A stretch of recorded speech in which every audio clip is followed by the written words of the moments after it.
We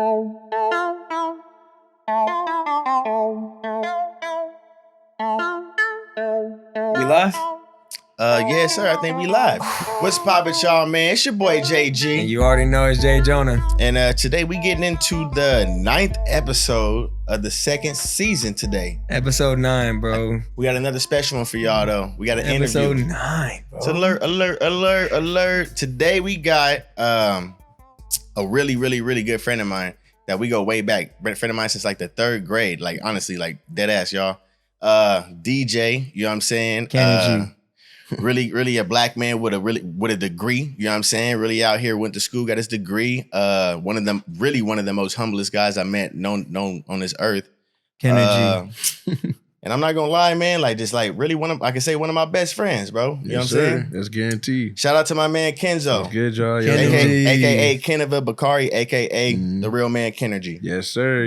How you guys doing? What's poppin', man? How you living? How you chilling, man? I'm hanging in there, man. Taking every day one step at a time. It's a crazy world we living in, but I'm okay. How y'all doing? Y'all doing good? Yeah, man, I'm doing good. I'm thankful to have you on the podcast, man. I see you moving and grooving through all this stuff, bro. Yeah, for I'm sure. just happy we was able to man. snatch you and get you up on here real quick, man. Like, really, thank you. Snatch me like a thief in the night, huh? I ain't gonna say all that. He is wearing a hood indoors. indoors, but I ain't gonna. No, I'm just kidding. I'm just kidding.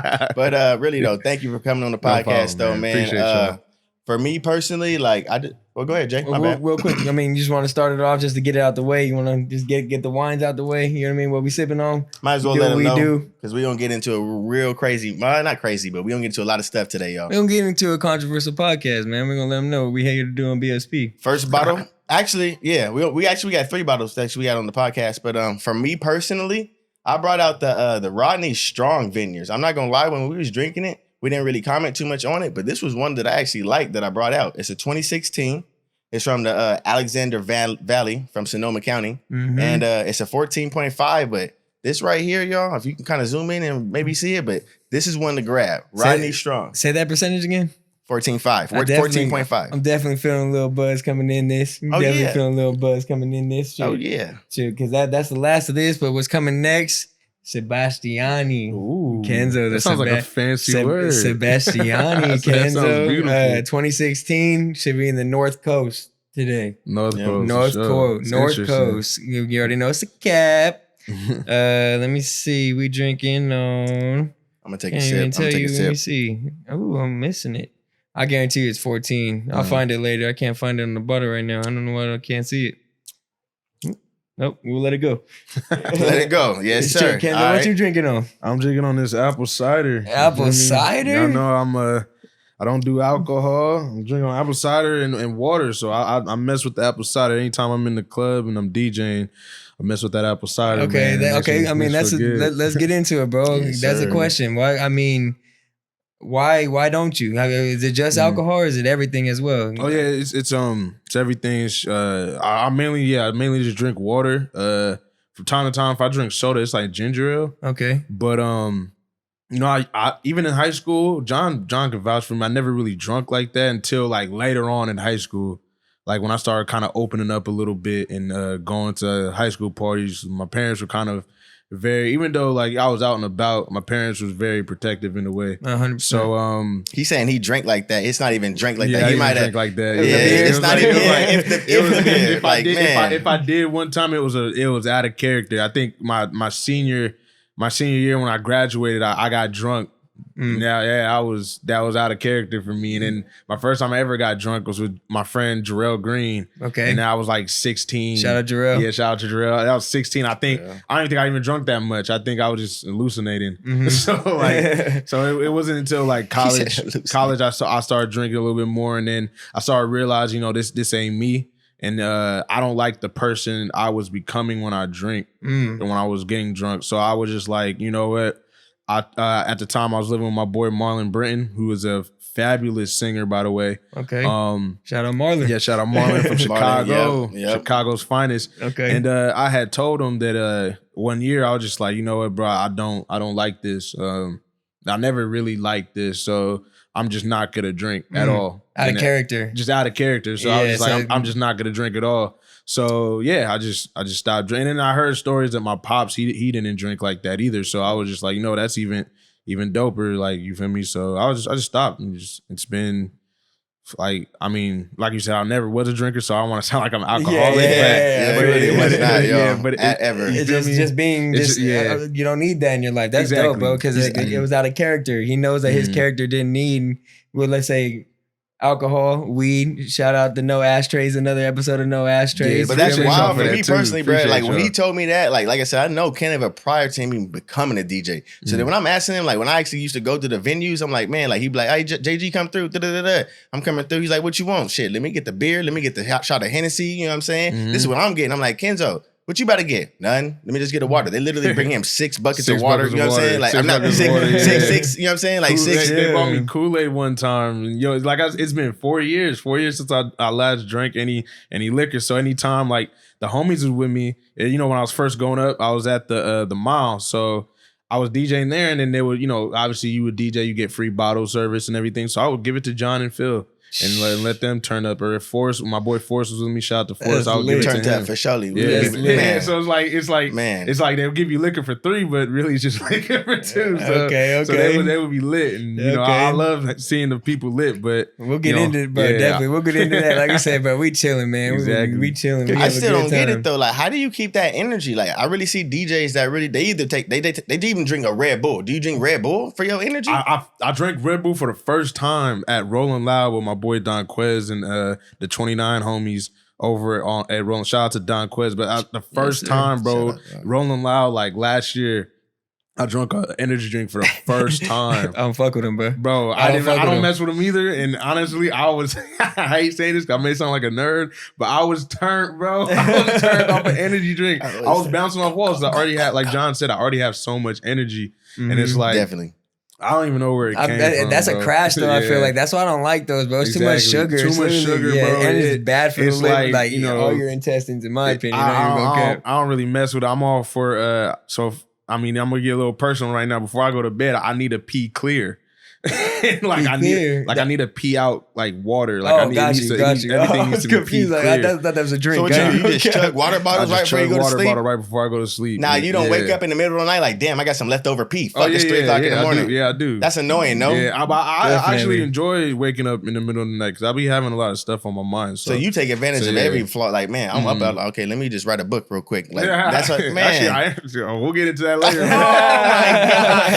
my god, that's dope. I mean, shit. This is on the topic of DJing. We're gonna get there, be here regardless. But shit, when was necessarily the moment when you knew you wanted to be an entertainer? Well, for me personally, can I just try and? Well, actually, no. Go ahead. Answer that one. Answer that. So, like, I think I was always like a entertainer in a sense because, you know, like every time we was at like my parents, or I was around my parents or my loved ones, you know, Africans. We have a very, I feel like African Americans and Africans in general, we have a very beautiful culture of celebrating things. So every time during celebration, I was always, when I was younger, I didn't talk much, which is crazy. I was very to myself when I wasn't with like my family. But the only thing that used to get me like really going was music. So when music came into play, that's when I started noticing that, okay, like, my mom kind of noticed it before me. I didn't see it till later. Excuse me. Use that baby dancing around. So I was baby dancing around just regularly, and then I was a mascot in high school. Word? And I still didn't didn't realize the entertainment aspect until I got to college. That's when I started really saying like, okay, I think I can go somewhere far with this, and it was just all about believing in myself, being a little bit more confident. But when I was a kid, you're not thinking about that stuff. I wish I knew earlier, but you know, it's all on God's time. So. Yeah, and mindset too, bro. And to be able to get on the stage and or not even stage, just get on a certain area and just be able to do your thing and have your own vibe. That's a vibe. It's crazy, man. Because like I'm gonna get personal with it. I used to have dreams of literally like, I'll be in the car. I remember my dad, we had a Nissan Quest. God rest his soul. But my dad and my mom, my sister, when we was going to the Bay Area, we'll be in the Nissan Quest and we'll be listening to, I didn't listen to rap music for a long time, like probably till I was like 8 or 9. Because we're just listening to African music all the time because of my parents. Really? That's still a vibe too, though. I feel like you over here. You feel me? So in my head, like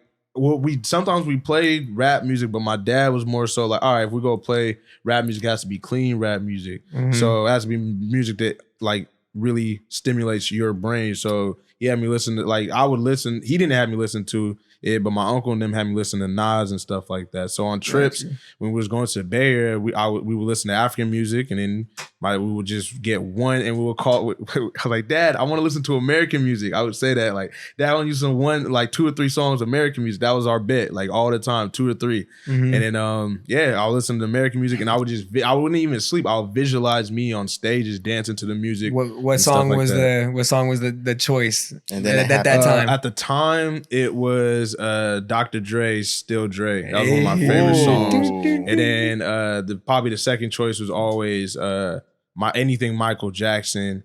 And my dad was a huge Prince fan. My mom and dad were huge Prince's fans. So Prince, anything Prince. For me, it was "When Doves Cry." I love that song. I love it. I used to dance in my room to that song. Like, I know that sounds very flamboyant, but that was one of my favorite songs growing up.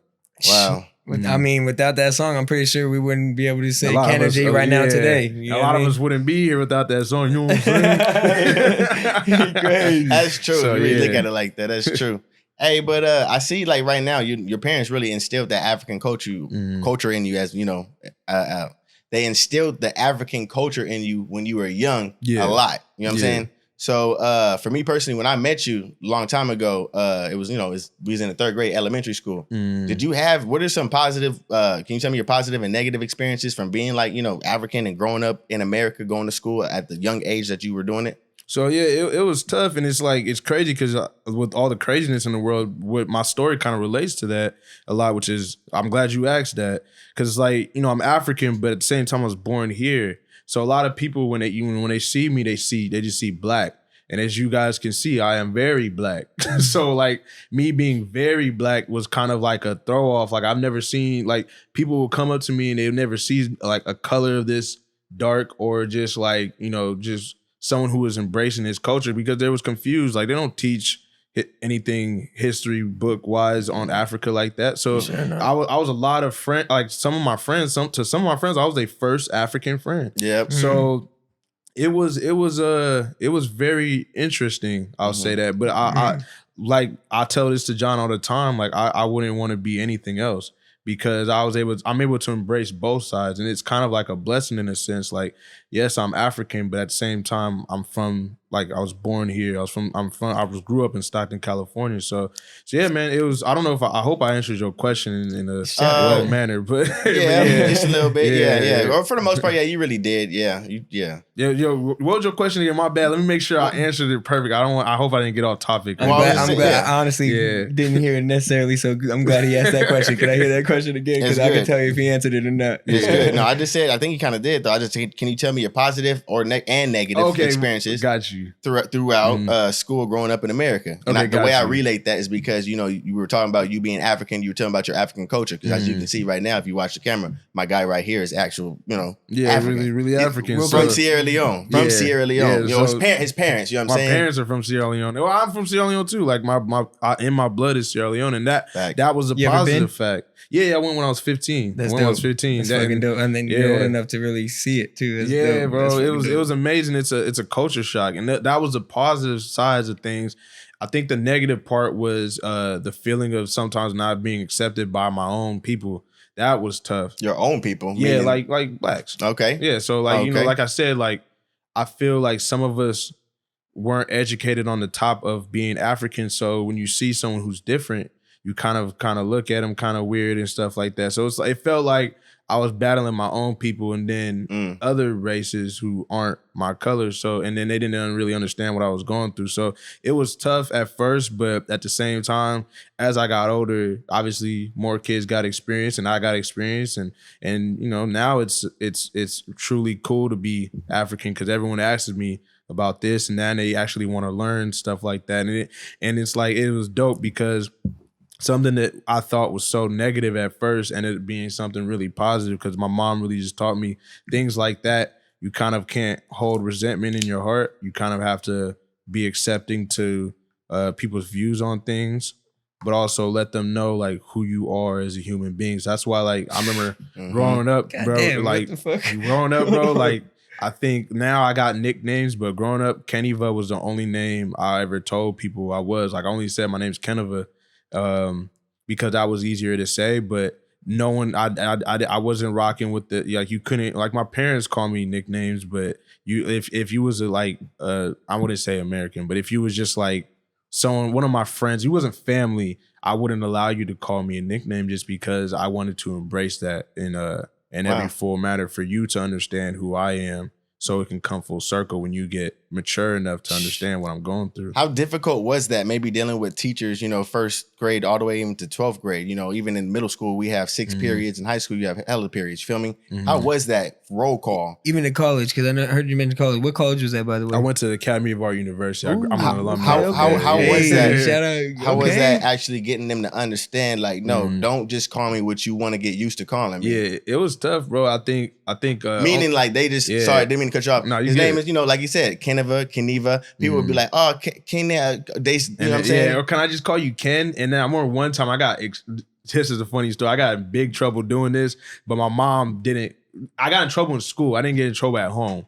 So I'll tell y'all the story real quick. Good luck. It was 8th grade, and I remember some teacher, I forgot her name, but she couldn't say my name. So she asked if she can call me Ken or Kenny. And I told her, like, to her face, I was just like, no, you can't. I think you're just being lazy. Absolutely not. Absolutely never in my life have I wanted to call you Kenny, bro. Like, never in my life. You feel me? It's like, it's just straight up. She was just like, excuse me? I'm like, yeah, it's not that hard. It's Ken. Yeah, it's like, really not that hard. Literally, it's like we can pronounce it together. And I said, "Can." So she thought I was being sarcastic, but to the tutor. But bro, you feel me? But you know how I am, John. I'm very precise in the way I describe things, so people can view it as me being an asshole. Yeah, people can, but he's not even. That's a mindset. That's not who I am. I feel like Ken was one of them ones that whoever's in the room, if his spirit irritates their demons, if someone doesn't like him, bro. Thank you. Yeah. I have my flaws. Humblest dude ever. I can have a smart ass mouth for surely. And that time I definitely displayed it in some ways. But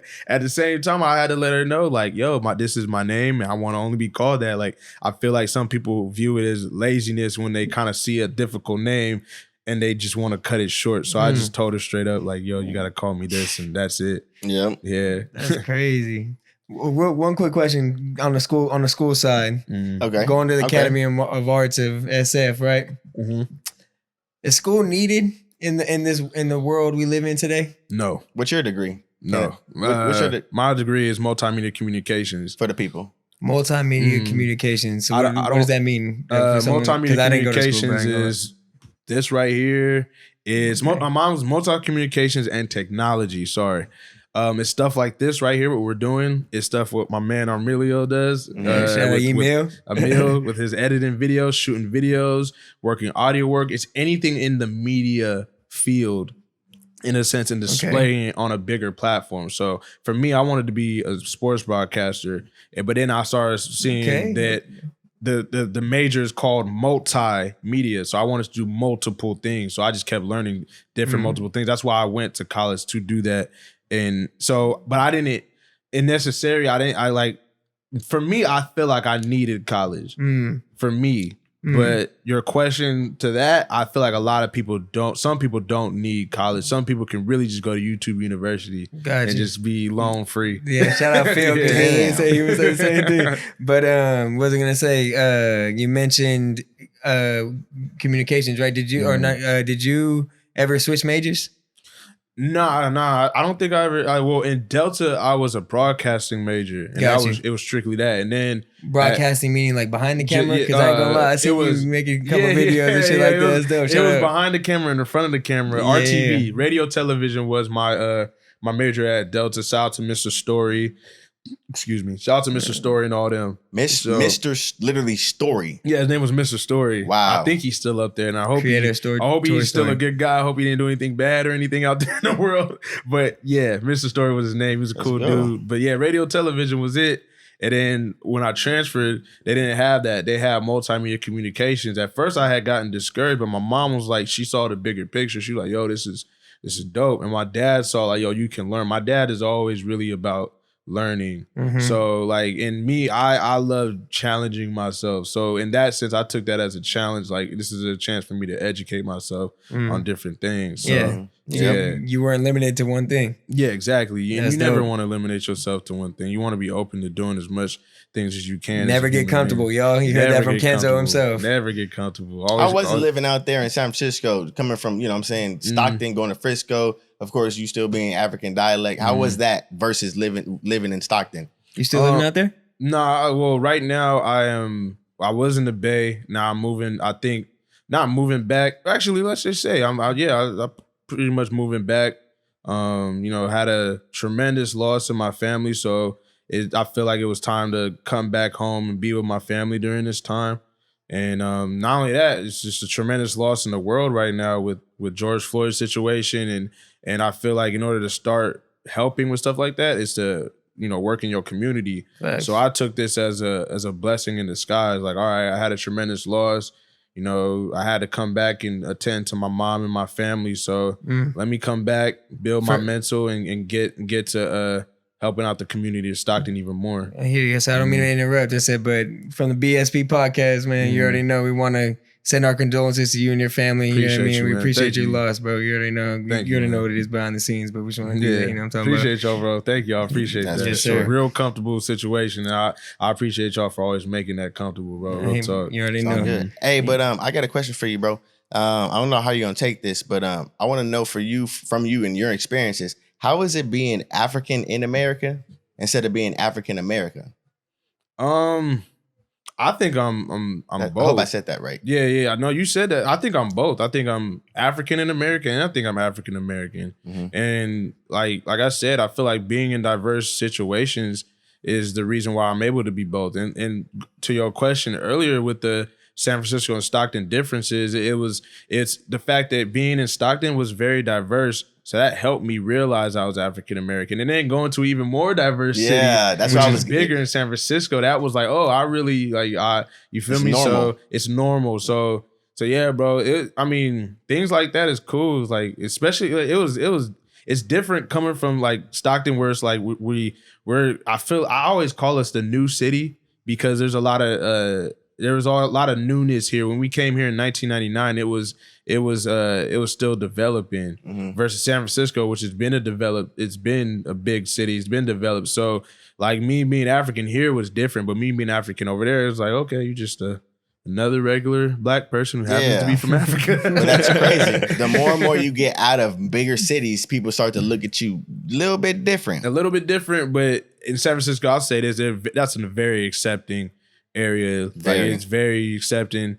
You know, they have their situations where it can't be so, but it's very accepting, and it's nothing like Stockton, but Stockton is Frisco's very open. I feel like very open. Like I couldn't wear this, and I wear this now because, you know, no, not to be cocky or nothing. I'm DJ Kenzo. I can do whatever I want. Talk to him, but like, let him know what it is. That's what anybody though. But before it was tough to wear stuff like this, and even before I was DJ Kenzo, I had to personally realize that, all right, the more and more if I keep wearing stuff like this and being who I am, people are gonna accept it eventually. Remember when you just come to school and you're in the shirt, your African shirts, not the whole outfit, but remember the shirts that you would wear? Yeah. You know what I'm saying? Like did people ever ask you anything about that? Like teachers really liked you in high school. You know what I'm saying? Yeah, they did. So I'm just like, you really emphasized your culture back then still. You know what I'm saying? Like even for me, I'm black, as y'all can see, but like I didn't have that type of clothing in my closet. You feel me? I kind of wish I do wish I did.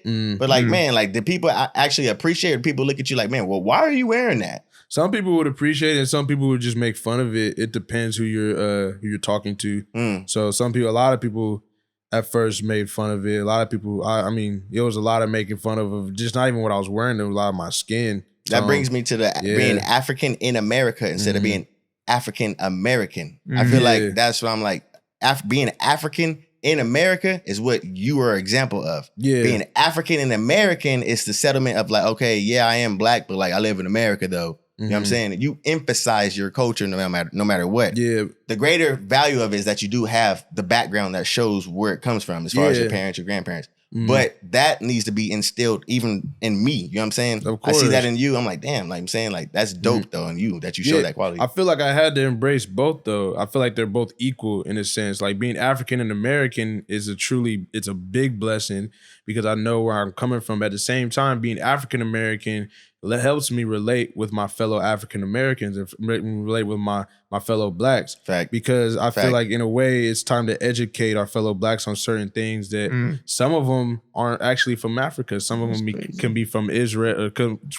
Some of them could be Israelites. I'm sorry, I don't even know why I couldn't say that. And some of them can actually be from Africa. So I feel like it was, and I'm still even getting educated on stuff like that. I may not even be right about what I'm saying. Yep. But that's what I've learned to an extent. And I feel like me being African American helps me be welcomed into a culture where, you know, I should be welcomed in. And like I said, bro, like when some certain people see us or cops see us, they just see black. So at the same time, I needed to embrace both because if I didn't, then I wouldn't fully understand the struggles that my people are going through here and the struggles that my people are going through back home. Wow. Yeah. That's actually you woke me up with that one. That's nice. Thank That you, was bro. nice, Kenzo. Hold on. I said real quick. I said just like I said, we getting into it, man. I want to say happy birthday to Breonna Taylor. Oh yeah, I don't know if you all seen that. Happy birthday, Breonna Taylor. God rest her soul. And also rest in paradise, baby girl. For sure. Yes, definitely. Real quick, I mean, speak accordingly. Can y'all give me the definition? Not even definition of just your perspectives of an activist. I feel like an activist is someone like Martin Luther King, someone like Malcolm X. Now, I heard this on your last episode and I thought it was dope, that an activist is someone who makes active movements in their community, someone who makes active movements in the country, someone who makes active movements Nipsey Hussle in there. Exactly. And then there's people who I feel like who people think are activists who are just influencers, and both of them are fine. But I feel like we need to learn the difference of an activist and an influencer. Me personally, at first, I didn't know until I started getting a lot older and realizing someone like Nipsey Hussle, to me, that's an activist, someone who says something and he puts the actions in. My friend Michael Houston, someone who studied Black America, being Black in his whole life and also being a very God-fearing man, but also putting in his actions into what he's doing. He's having these protests, and if you guys haven't seen him, he's been going viral on Instagram, Twitter about stuff that he's been saying. Michael Houston. Shout out Michael Houston. Brooklyn, New York, man. That's one of my good friends, a brother. I built a brotherhood with him at the Academy of Arts, but that to me is an activist, someone who puts action into what they're saying. I feel like we need to learn the difference between an activist and influencer, and then we have sometimes this can be a bad thing or a good thing, which is an opportunist. Those people can try to manipulate themselves into thinking that, or manipulate other people into thinking that they're activists and influencers, which they're not. And then, but yeah, it's opportunist is a very, I don't like to say it's a bad word, but some people can be that, and some people can actually be good opportunists. So I feel like in order to understand what an activist is, you got to understand those three. That's my opinion, though. Opportunist, you hear that a lot. I was gonna say that was he woke. Yeah, okay. All right, let's get it though, man. Kenzo, I like to hear this type of talk, bro. Really for real. But for me, my next one that I kind of want to get into, and I'm gonna be honest. I'm gonna actually give you my side after I want to hear, ask you the question. But how do you feel when you see other races post, the Black Lives Matter? You know what I'm saying? All these posts about what's going on. You know what I'm saying? How do you feel? How you feel about the post that these people are posting? I think it's amazing. I think it's some of it is amazing. Some of it's like, all right, I really hope you're doing that for a very genuine and honest reason. You feel me? I hope you're doing that to honor people like George Floyd, Breonna Taylor, Trayvon Martin, and to me, James Rivera, who was also killed by police brutality here in Stockton, California. I hope you're doing it to honor them in a sense, and to honor what Black lives truly means. But some of it, to me, it's amazing. Like I said, it's hard to trust everybody because of what we're going through, but it is amazing to see. Out of all my 26 years of living, I don't think I've ever seen this ever. And that's why I glass think half full. This guy type of guy. I'm glad you I see like it that like that though. But can we agree that not a lot of I'm gonna say black people see it that way though? Yeah, there's something, and I don't blame them because of what this country has put them through, and what other races have put them through. I feel like we've gotten to the point where we're just fed up, and we just don't. Like I said, we have been traumatized for years and years. We have been manipulated for years and years. We have been not given the best education for years and years. And it's kind of tough to ask someone to trust you when that has been happening over and over and over again. So I get it, but I think it's a time. That's why I'm saying people need to know what's what and to educate themselves so they can educate others. I had a friend not too long ago. We had a disagreement on Twitter, and he was very open to talking, and shout out to him. I'm not gonna name his name, but he knows who he is. And he had to me, I feel like I'm just gonna come out and say he had to understand his white privilege. And when I say that, I just mean white privilege isn't a bad thing. It truly isn't. It's pretty much. It is. I don't know why you wouldn't say it. Listen. I don't feel like it's a bad thing, but it's not a bad thing to be, because that's what America sees, if that makes sense. When they see me and they see a white man with a cop, well, there's a cop and they see a black man with a white man, who are they going to attack? You first. Exactly. That's white privilege. That's a bad thing, but to them to understand that's not a bad thing. That's a good thing. They need to understand that they are very lucky. They are very blessed. Wow. In a sense. And they need to also understand that what we go through, there's nothing wrong with understanding that. You feel me? There's everything to just embrace that and to understand that, okay, I am white privilege. How can I use this to help? Wow. How can I use this to get us further? How can I use this to structure a plan to make sure they don't view you like that anymore? In my opinion, I see a lot of them joining these riots though. Is that the way to go? It depends what you're doing it for. And I get what you're saying. Some of them join these riots, to me, they're exactly what I'm saying with white privilege. I seen a video, bro. You got something with that one. You got some, because I just seen a video, bro. I seen a dude running down LA freeway and just all of a sudden just you know exactly. Let me rephrase what I'm saying with that. They aren't right for doing that because they don't know the struggle we've been through.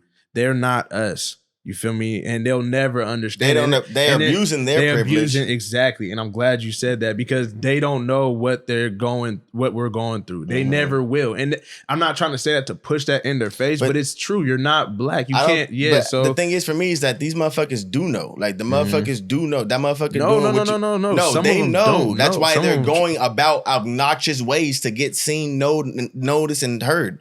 That's why they're doing it. Truly don't know their white privilege, bro. No, and that's why it's up to us to educate them. My thing is, people know their white privilege. They know they have the right white privilege, like bro, like you saying. But like for me personally, I don't think that at the end of the day they care that it's not affecting them, that they have it. If it's not affected, I got this, but it's not affecting me. They don't care. Like how the cop is there.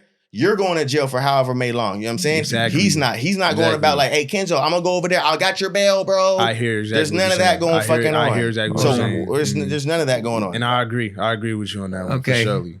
I got something after that. If you think about it, right? Bro, cell phones change, right? Cars change. Technology changes, right? Everything... A majority of in this world changes, but I think of two things that haven't, right? And the Kenzo kind of touched on it as school. School, one of them is school. School has not changed. Granted, technology is in school. And two, why is the only two I feel like that haven't changed in this world going forward in the future have been school and racism. I agree. I'm so happy. And the fact that you say that to me means more than him saying that. And I'm not saying that because you're not white. You're Mexican and Puerto Rican. Yes, sir. But he watches the podcast. He watches the podcast. But the fact that you understand that means a lot, because like I said, you're not us, but you are another minority, and you are dealing with your problems and everything like that, because racism is just not for us. And I hate saying that because racism isn't good. It's not something to be proud of. That's why I keep trying to tell people, this ain't even be in a goddamn dictionary. This ain't no aesthetic. This ain't no cool thing. This shit hurt. And excuse me, I don't really curse a lot, but it truly hurts. Actually, I do curse here and there. Let me not lie, but I try not to. But it truly hurts. It truly hurts. And like I said, the fact that you realize that truly means a lot to me, because the fact that a lot of people, and that's what I'm saying with the white privilege, is hold on. Some people don't realize that, bro. Some people really don't. What he just said, some people do not understand that those two things, like, they are oblivious to that, my brother. I need you to say that out loud, though, because I experience characters that actually are oblivious, and they act like they, or they say they look like they do things that make it seem like they don't know. But it's me. I don't say it like Kenneth would do. I'm like, motherfucker, what the fuck? How the fuck you don't treat me like this? You know what I'm saying? But okay, you right. Yeah, bro. But I didn't realize these motherfuckers just didn't know. Y'all just didn't know. Okay. Bro, I've been dealing with, and I'm sorry. No, you're good. But I've been dealing with racism since I was, and this is sad. I remember at the age of 5, I've been dealing with racism. Like, I remember at the age of 5, people have been commenting. I'm glad you interrupted me. Let me interrupt you now. Let me tell you something, bro. I would love to take credit for that question that I just asked you, right? But I got my little brother in town. He was in there. He lives in Arizona now. I got him in town for 2 weeks, chilling back in his hometown. You know what I'm saying, bro. Right? And you brought up, he's been having it since he was 5 years old. The youth, bro. I would love to take credit for what I just said, but me and my little brother were having a real ass conversation. 13-year-old male in this world right now. Dope. You feel me? So that's what made me write it down, was me and his conversation. And that's where it starts, brother. That's where it starts. It needs to start with the youth. Like he just said, he hit a great point. I dealt with it at 5. So that means someone's mom or dad or someone's brother taught them hate at 5. Jonah is teaching his brother education and love. There's a difference. And that's the problem. But I'm not going to lie. I've actually talked with Jonah's little brother. And Jonah's brother, he's a great soul. Great young guy. He has a lot of stuff going for him in his future. It's amazing to see him. But for me personally, he put me on a lot of other game too, because he opened up my eyes through people that he not surrounds himself with, but he has surrounded himself with. Yeah. And those people, like you said, they're not aware of what's going on. They're not. And it's like, they're not. And him being 13 years old, as he's emphasized, he knows the difference between not being awake and not being woke and not being aware and actually being awake, and how to figure it out, as you say, do the research, do the knowledge. That little bro at 13 years old being Puerto Rican and Mexican is out there doing the research to know the difference in equality for the world. That's what I'm saying. Him doing that as his older brother is a reason why I feel like this country will change if that continues on. But at the end of the day, what I really want to get to the point is, bro, is the people listening and watching on YouTube, because that's the main source that these kids are on right now, is YouTube, watching TV. They ain't on that TV, you know what I'm saying? They're not listening to CNN. You gotta use your platform. Bro, you know what I'm saying, though? But these kids are woke. On everything. I love these kids are woke, and they are out here listening, paying attention. As they should. And that's why I feel like they're going to make the change. That's why I feel like I said, if I don't see racism stop, or just the stop that I want to see in my lifetime, it's okay. But my kids better see that. We keep passing the torch, though. They need to see that. Realize your parents can pass this same formula over to you. Or my parents the same. The past is my mom's grown up from South Central. She was there with the Rodney King riot. My dad grew up in East Oakland. He was there when the Black Panthers was getting, you know what I'm saying, through all that stuff. But at the end of the day, change is like, just the growth development of like an organization of like, okay, let's come together and do a Million Man March. Let's come together and make another Black Panthers. Yeah, exactly. We need to make a change. And it's like the dope thing about that time is like they had, I love the fact they had Martin Luther King, Malcolm X, people like that. Even we can go into more depth about others. Louis Farrakhan. Shoot, we could talk about him. Talk about more, but like I said, I'm just gonna keep it with those two. For me personally, because like I said, I'm still trying to educate myself on everybody who was an activist. My favorite was Nelson Mandela. Okay. And then that was someone who I wanted to always study the most.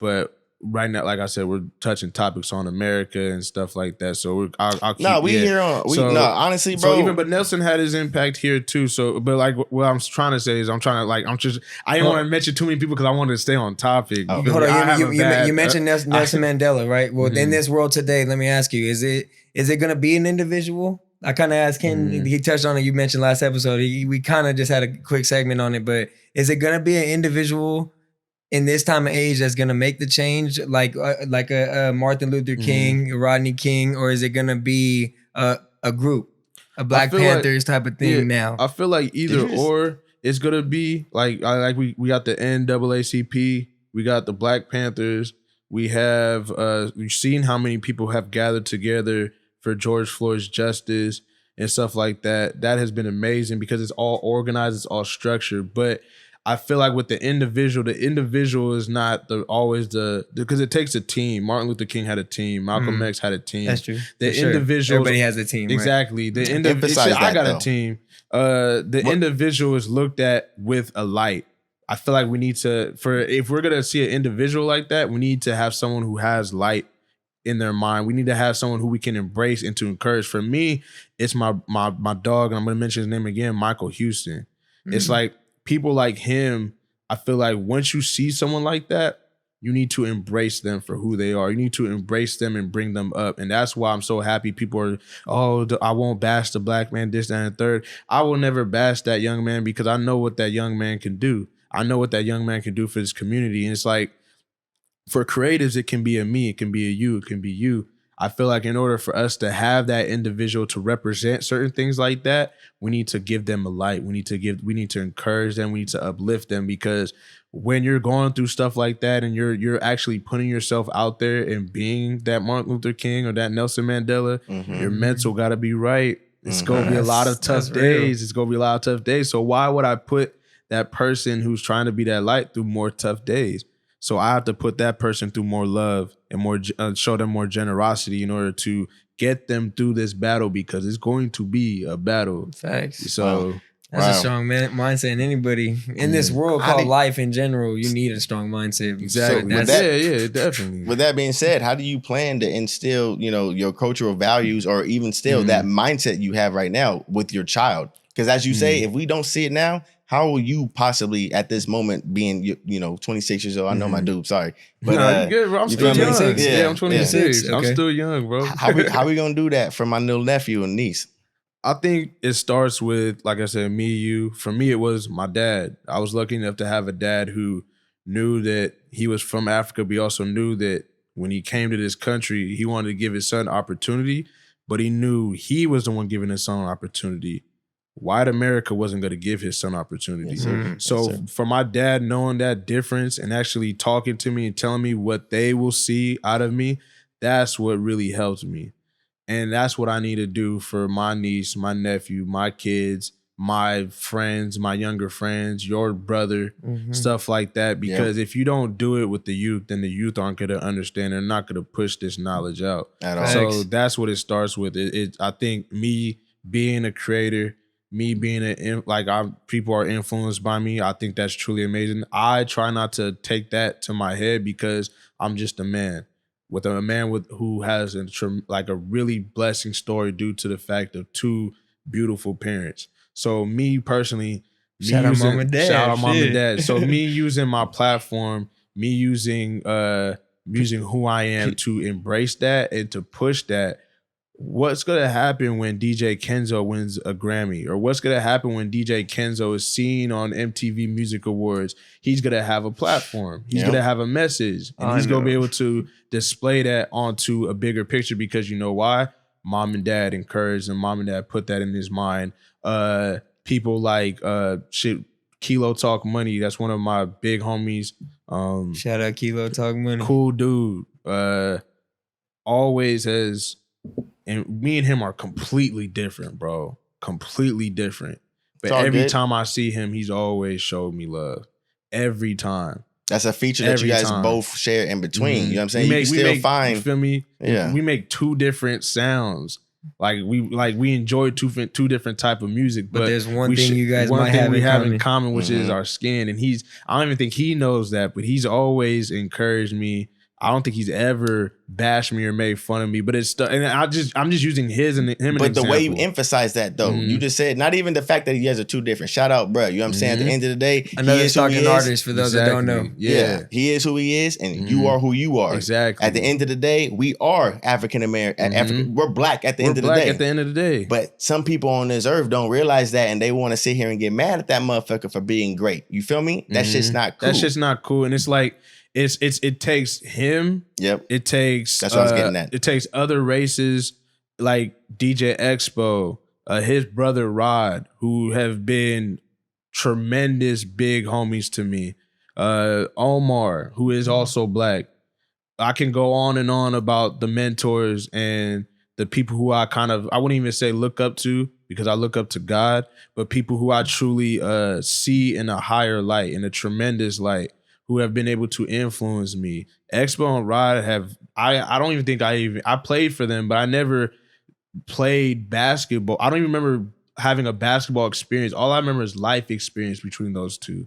They've always taught me life and embraced me like I was one of their own. Wow. And we look nothing alike, obviously. Mm-hmm. So it's like for them to always show that love, that's what's going to encourage the generation after that. That's why when I remember this one kid, he came up to me and told me like, yo, I'm going to be better than you. I'm like, good. Do that. Like, please good. do that. Yeah. Bro, I hope do so. that because I'm trying to be the greatest. So I know I'm going to get mine. Mm-hmm. I know I'm going to get mine. But you are black. You are beautiful. You are great. I want you to get yours then for surely. Even if you was, I don't even think people are ugly. But even if you had an ugly mindset, I would hope it changes to a beautiful mindset so you can be greater than me. I don't hate nobody. I don't hate nobody. And that's the problem with America. A lot of people hate people. I have strong dislikes, but I don't hate anybody. I want to show everyone love until if you ever take that trust away, then I'll just show love from afar and I'll just pray for you. But that's what we need. You talking to me, bro. You got me going to, after this, I'm going to just sit in my room with my music on, just think out. Yeah, really. What I'm talking about. Hey, you said something about we got to show the youth. We got to show the youth now. We got to try, at the end of the day, teach them young is what I'm getting out of it. Yeah. Everybody takes their kids to the, hey man, as soon as the MLB game open up, I'm finna take him. As soon as the NBA open, I'm finna take my kid, get the first game of the season. Why aren't these people taking their kid, as you said, it starts as the youth, why aren't they taking them to the peaceful protests? Why aren't they taking them to the events that actually won't cause harm to their child, showing them, hey, when you grow up at 13 years old, here's a picture of you actually being a part of what's going on. That's one of the things that they need to start doing. And also, for me personally, I'm going to church when this stuff opens up. That's the first place I'm going to. There we go. Second, I'm going to... I'm going to pray for y'all. I'm going to pray for everybody. And then I'll go to the protest. And then I'm going to a library. Yep. Because that's where I think everyone needs to be taking their kids, is to a library. And just not even taking them to a library, just taking them to something that can educate them to further on their minds and stimulate that. Yep. You was on lockdown for how many months? And you want to go see sports. That's amazing. That's great. That's entertainment. But at the same time, how about we go to a library? We could educate you on why this sports game is so big in America. You feel me? So stuff like that, bro. I think that's what this world needs is, take your kid to the protest. But after that, take them to the library. Take them to teach. Like, I'm not going to lie, bro. Like, I wouldn't take my kid to the protest right now. To the peaceful protest, bro? You thinking about a riot when you say that? Like, I'm not talking about no, because these motherfuckers like, oh man, you see what's going on. I'm not talking about no damn riot. That's his personal stuff. He didn't say anything about rioting. He just said, I want to take my kid to the protest. And that is okay because in a sense, but bro, hold on. He said, hold on, before you hold on, but not to say my mind, because I know I know the difference, but the average person is gonna think a protest is the riot. Yeah, exactly. Right. And so I'm not bringing my kid to that. I said peaceful each time. So you know what I'm saying? So here's why I wouldn't take my kid to the peaceful protest right now, because we are still battling a virus. So that's one. And I want my kids to understand that, we gotta battle racism and the virus. You can't conquer two. You have to conquer one, then conquer the other. And then after the coronavirus is done, we can go out there and protest. But before I take you out to that protest, I want you to know why we are protesting. That's why, and I'm not saying I wouldn't take them out to the protest in general. I would take my kid to the protest, but right now I would teach them what they need to learn before going to the protest. I got you. Because if you don't know why you're going to a protest, you're going to be out there doing the rioting. And to be honest with you, I'll say this with the rioting. I have a great point. If you don't, because if you don't know why you're protesting, and you go out there, you start hitting stuff, that's not what a peaceful protest is. And that's what a lot of people are doing. They're not going knowing what the protest is. I've seen a lot of territories actually doing peaceful protests. I didn't say they wasn't, brother. That's the perspective I'm talking for. But that's what I'm saying. There's a lot of peaceful protests that have turned violent because there's a lot of people out there, they don't know why they are protesting, my brother. They don't know why they are protesting. And there's a lot of police out there who are actually, this is where I'm getting to with you, which is your point. There's a lot of police that are twisting our mind into thinking that this protest isn't peaceful. They are turning it ugly. The cops are the main reason why it's ugly. Another reason why it's ugly is because there are other people going to this protest with not the minds of actually protesting. Protesting doesn't mean, we can look it up in the dictionary. There's nothing violent about a protest. How do you feel about all the protests and rioting though? How I feel about the rioting. Protests. How do you feel about everything that's going on right now in America, bro? So the protests, I feel like that's amazing. I think it's dope. I think like I said, we need to continue to educate. I feel like it doesn't need to stop right there. Like after you get done protesting, go home and figure out other stuff that you need to do. The rioting, at the same time, it's tough to see, but at the same time, I don't blame people. My people at that. Because we are frustrated. We are tired. We are sick and tired of being viewed in that sense. I'm gonna say it right now. The motherfuckers be like, why you gonna get here and get mad at the mall? Why you gonna burn down your own mall? Bro, why are you gonna burn down your own bank? The mall isn't ours. Right, man, nothing's ours. This shit was the mall isn't ours. So even it's bigger than that though. It's way bigger than that. And it's like you have even black companies, even as you can see, they're not that mad because they understand what's going on. Now, I'll say this. I feel like some of them who are up and coming, if you are going to riot and ruin their stuff, I think you need to go back and actually fix it after you got your stress out, because black economy is important in this country. I see that too. Like if you are actually gonna vandalize and you actually, you didn't steal shit, you got your aggression out and you see your change actually happening in your community and your governor saying that they're getting rid of a statue in Virginia because they, you know what I'm saying, that type thing. If this is going on, you actually, your point in your area, it got to cross. Not in the whole nation, but in your point in your area, it got to cross. We still working on ours out here in Stockton though. Yeah, but I'm just saying. We haven't even had a lot of riots, bro. We haven't. We haven't. But I'm just saying, at the end of the day, bro, there's hella shit out here in Stockton that's fucking closed just because they anticipating something else. But I'm hot off that, no, but for me personally, it's pissing me off because they're anticipating something, and it's people like somebody out here that's gonna be like, oh man, we can't do this because they over here thinking they're gonna protest. Bro, that's not cool for us. I don't blame some of them for anticipating because, like I said, the protesting is peaceful. But then, like I said, you have other people who don't have that mindset of a peaceful protest. They have a different agenda.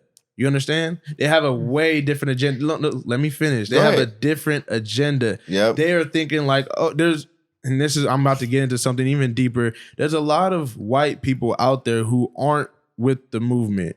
They're acting like they're with the movement. Yes, sir. They're trying to be with the movement, but their actual purpose is to fuck the movement up from within. So those are the people that I feel like stores are preparing for. And that, to me, is extremely smart and extremely intelligent. Those ones that are running down the freeway, just smashing people's cars while we're in there. Because like, for what? They're looking at the fact that, okay, the black people are at this protest. I'm going to use this time. Have you remember Undercover Brother? Yeah, of course. Hot Sauce on the watch. That is one of the biggest movies of how certain things work. Even though it's a comedy, it's a very, very interesting movie. That's how I'm saying work. To you how people don't know. Motherfuckers have seen it in so many movies, sitcom, TV shows. Motherfucker. It's just like when you go back to your work, when you wake up the next morning after you watch your movie, you just don't think it's not affecting you. They still don't know. It's not no, I don't know. It's not no glass half empty in knowledge. At the end of the day, they went and got a degree. If you got your degree, how you gonna say you smarter than me, period, but then you don't fucking know racism? Brother, you need to, hold on. I feel like you need to look at it from a non-emotional standpoint and just look at it from this. Real. They don't know. And that's what I'm saying. They don't. Master's degree, doctorate, and this is not cool. Matter. That doesn't and they matter. use that against us. If you saw my tweet the other day, being educated doesn't mean that you went to college and got a degree. Being educated means that you are continuously learning and you want to continuously learn. They don't know. You can put a TV in front of them. You can put something that some people are very oblivious to what's going on, and that's just the fact. Some people are very stubborn. Some people are very ignorant and arrogant. They don't know. I've experienced too much of it. That's why. You experience too much of it, but at the same time, we have to stay here. Because if we don't stay here, we're not going to win the battle. If we stay here, we're going to just lash out. We have no time to lash out anymore. We can lash out and, like I said, release our stress with rioting and stuff like that. But to lash out, this country is already against us. If you lash out, you are going to jail. Mm-hmm. When you go to jail, what happens? When the looting starts, you lost. You're not getting justice. Yep. You're not going to get justice because this country is against you. It has always been against you. So when you lash out and the police, who are the opposite gang of who we are, take you in, what did we just lose? We just lost a light. Again. Yeah. Again. So that's why we have to continue to not lash out. We have to think strategically. That's why I'm not mad at the looters. I'm not mad at the rioters, because they thought strategically to let that stress out during a time like this. That is okay. But to yell at racist people isn't the way. It's not the way. We have to educate people who are open to listening. Those stubborn people, we silence them. We put them in their place so they don't have the platform to continue on to spread that onto our community and onto our people. That's how we do it. Say that. Ding, ding, ding. Hey, say that. For those looking there like, hold on, this shit just got real. This is my bro since the third grade. He just put me in my place. Not even that. We didn't even let the new listeners and viewers know. This is the Blowin Smoke podcast, bro. BSP. Bro, we didn't even tell you. Bro, we're here to give an elevated perspective. On everything. Challenge perspectives, bring some real ass fucking news and just talk our shit. You know what I'm saying? So at the end of the day, all we're doing here is challenging perspectives. Having a dope ass conversation. Exactly. That's why I love the Blowin Smoke podcast, because we have dope. Well, not we, because this is my first time on the show. but you guys have dope podcast. Appreciate you guys have dope conversations. Can we get a cheers in the middle? Let's take a deep breath real quick. Some more up. Pour some more. Hey, I'm not gonna cap Kenzo, my brother. What's up, bro? Everybody in the world knows that goddamn bottle, but what is the name of that bottle of apple cider that you pouring in your cup right now? Let me see. Everybody's seen it. What is it? Everybody's seen it. I don't even know, bro. I just know it's apple cider. Okay, I never knew. Shoot, hopefully I got dyslexia, brother. So you got to read that for me. Martinellis. Sparkling cider, bro. Gold medal. 2 gold medals. I see that every day, like all the time at the grocery store. Can I do another shout out too? This hoodie, bro, is so dope to me because this is from my friend Mac Golden.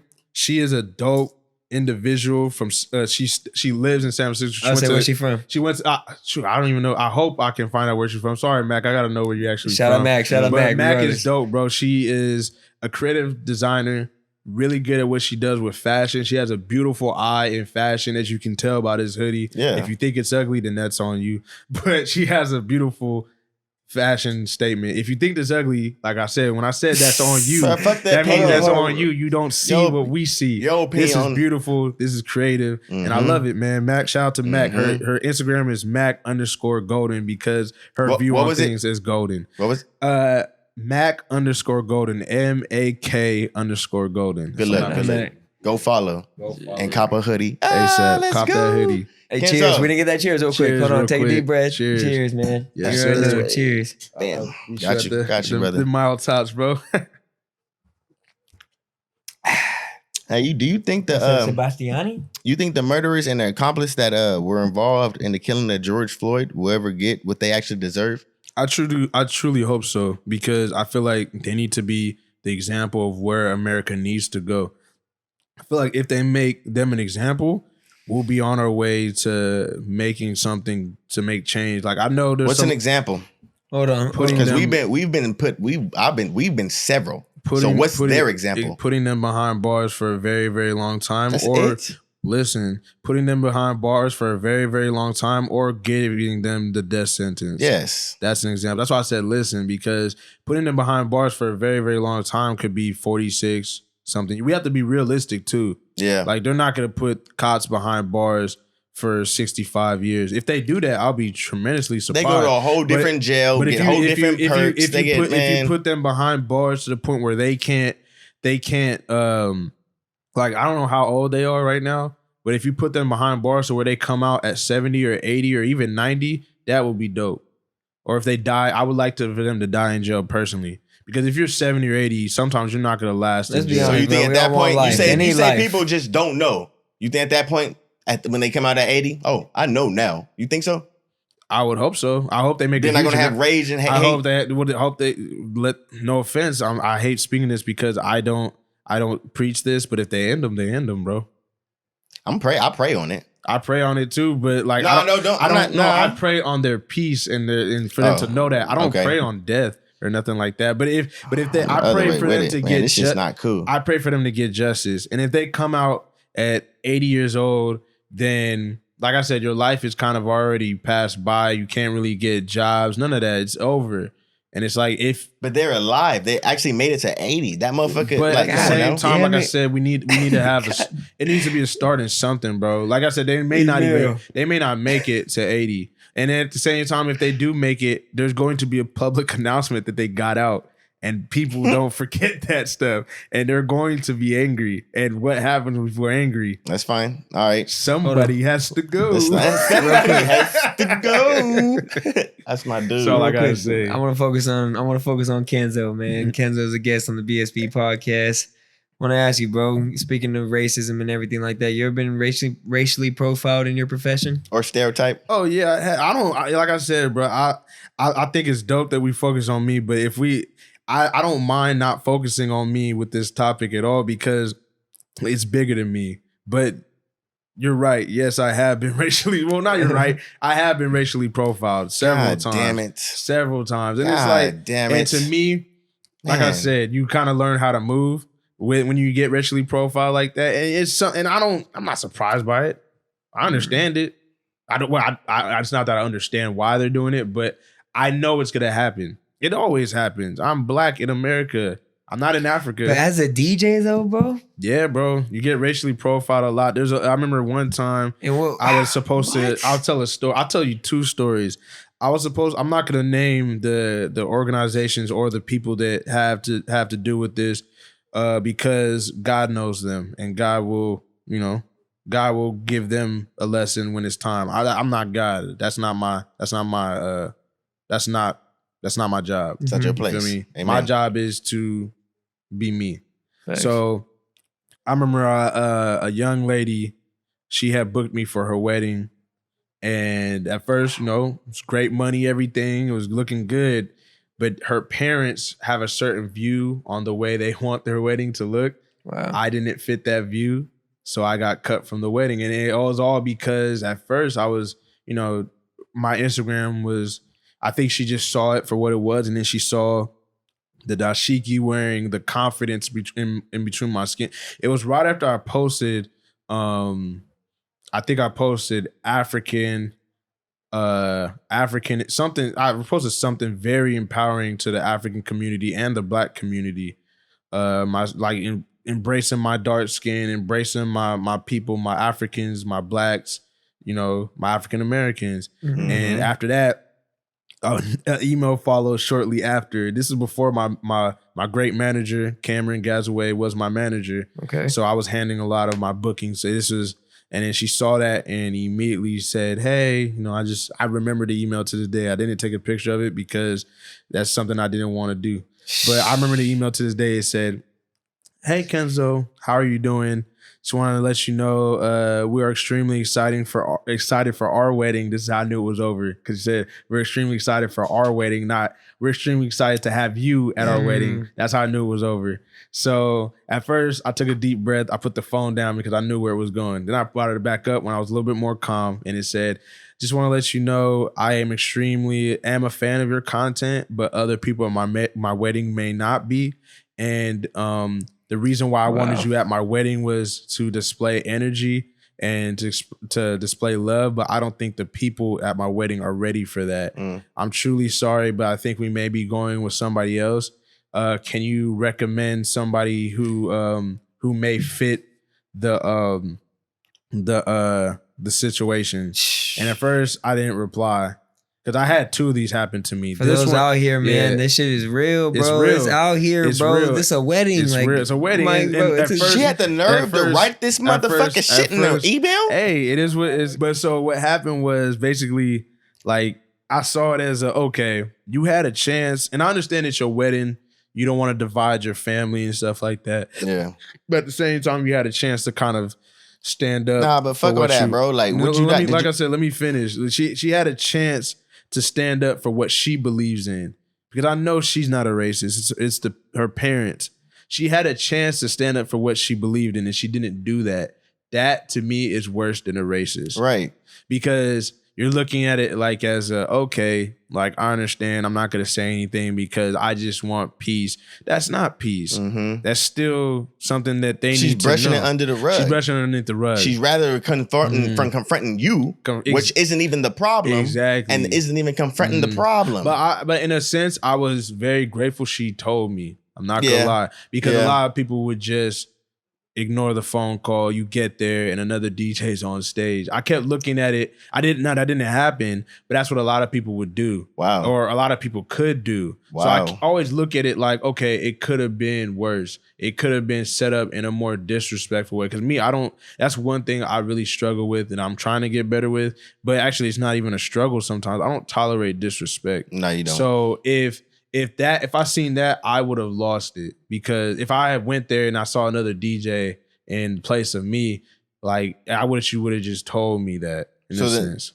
But that didn't happen. When did that happen to go? If you could put a date on it, I think it was like 2016. Oh damn, this is okay, a while ago. 2016. Damn, that's still crazy though. She wasn't even woke then. Nah, she wasn't, and it's like a lot of them aren't, and a lot of them still aren't. So you got Mike. So this is cool because you're saying that they still aren't aware. You keep telling me sometimes they still just don't know, right? That's why when I replied, I told her to make her aware, because this happened to me twice. The first time it happened to me, I ignored the message. And we're talking about the same female at the wedding? Same female, yes. Okay. The first time I ignored the message, and I felt like I ignored the message because I wasn't emotionally mature to handle that.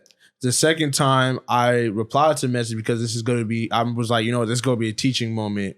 So I replied saying, hey, so-and-so, not going to mention her name. Thank you for reaching out to me. Thank you for telling me and being truthful. But I just want to let you know, I truly do not appreciate your views or your parents' views. And let me tell you why I don't appreciate your views. I don't appreciate your views because you have a chance to tell them how you truly feel towards the situation.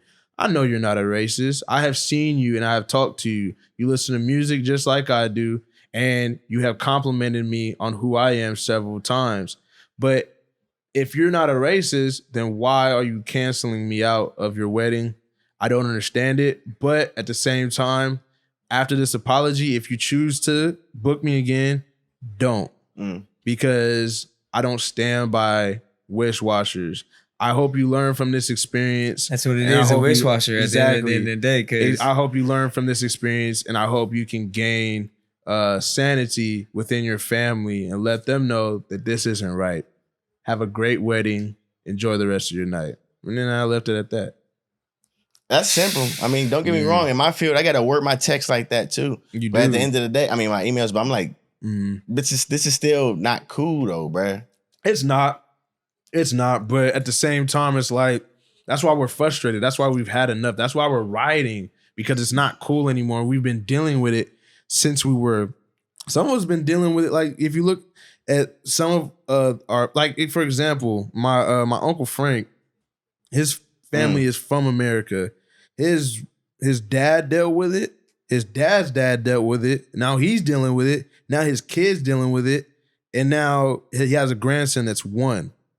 And he's not dealing with it, obviously, since he's a baby, But at the same time, is that the kid I be seeing? Yeah, that's my nephew. Shout out nephew. Shout out to little Jaja, Elijah. Shout out Jaja. But he has to he's one, and when say 12 years from now, he probably this gets better.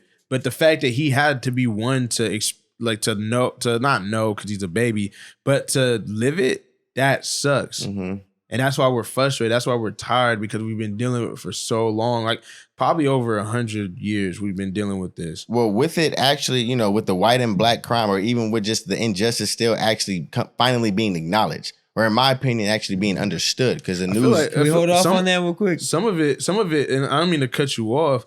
Some of it has been acknowledged by our black communities. Some of it is like the NAACP has been acknowledged. I feel like some of us are just waking up to it being acknowledged. For me personally, I've been seeing us acknowledging this since Oscar Grant. I'm talking about the other side that you say they just don't know. Okay, on the news, they should understand now what's going on. Yeah. So I'm saying for that moving forward, what is going to come out of it? Because you can't say they just don't know no more. You can't say they don't know. You can't say I'm not aware. You can't say like, oh, I can't make a change. You can say something. You can say, oh, well, I'm just not going to sit here and post. I'm not going to do that. No. Okay, well, what are you going to do? That's what I'm saying. That's why I feel like there needs to be a structured plan from us.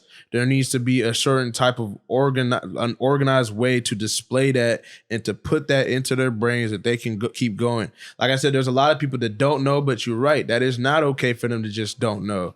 And it's up to us, like what I did, and I'm not trying to praise myself, but what I did was to make that lady aware of her wrongs. We got to continue doing that. If there's some type of empathy and type of like just generosity in their hearts, they're going to feel that, Jonah mentioned that the other day. That nobody's life, bro.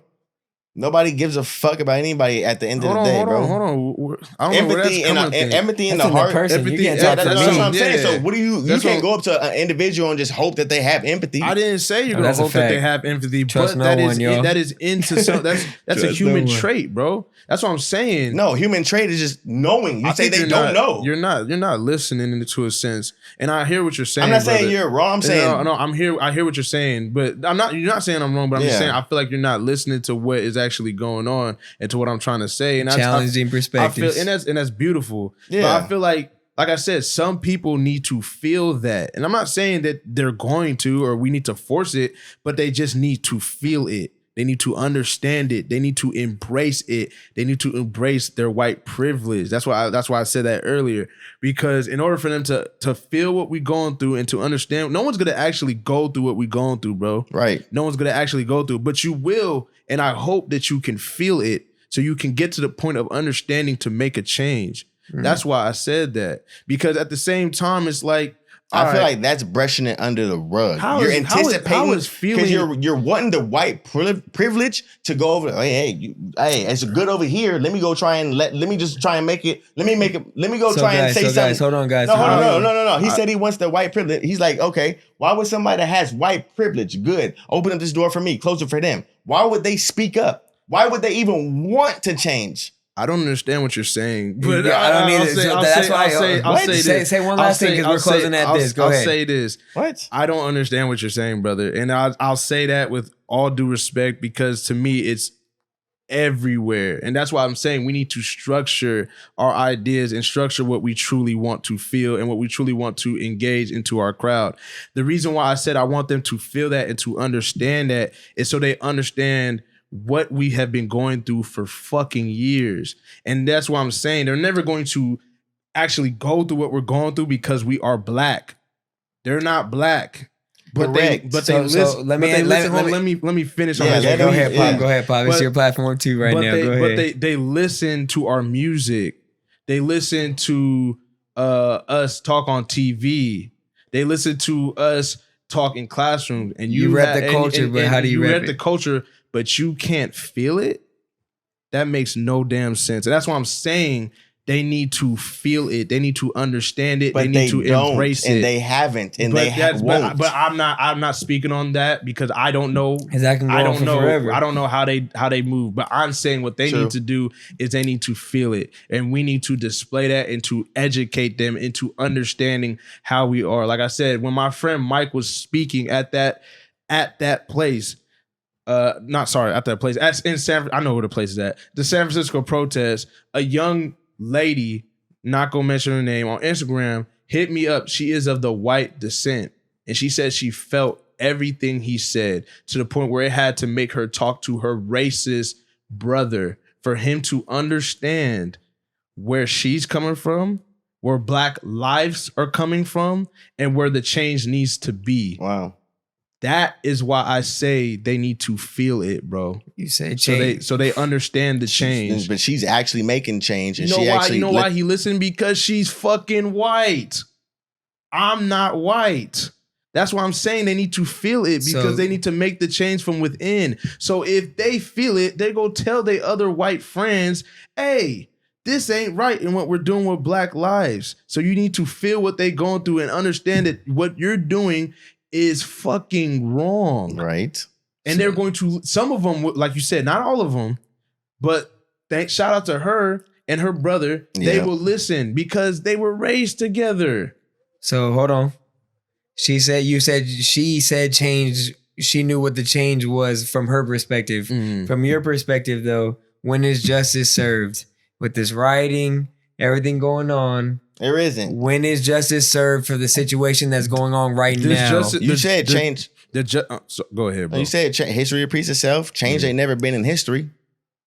Change ain't in the good for our community. It ain't never been the change for our community. Ain't never been in history. That's why we need to make change, bro. And that's why I'm saying we need to be as positive and to speak this shit into existence as much as possible and to make actions. We can keep talking and keep complaining about change not being made, but until we actually go out there and make the change within, we'll make a change on this world. I guarantee you that. I feel like every approach we've done has been the wrong type of change. Hey, bro, we're like I said, we're still alive, right? That means we still have days to live. Generations of us have lived and we're still progressing. But me and you are still here. Y'all been talking a lot. Let me say something real quick. You are still here, right? Yeah. Me and you are still here, right? Yeah. So what do we have an opportunity of having? Just make a change. Exactly. So that's why change can still happen, bro. It's time to be as optimistic as possible right now. It's time to be as positive and loving and strong as right now. The reason why we have continued to fail in this earth and to continue to fail in this world is because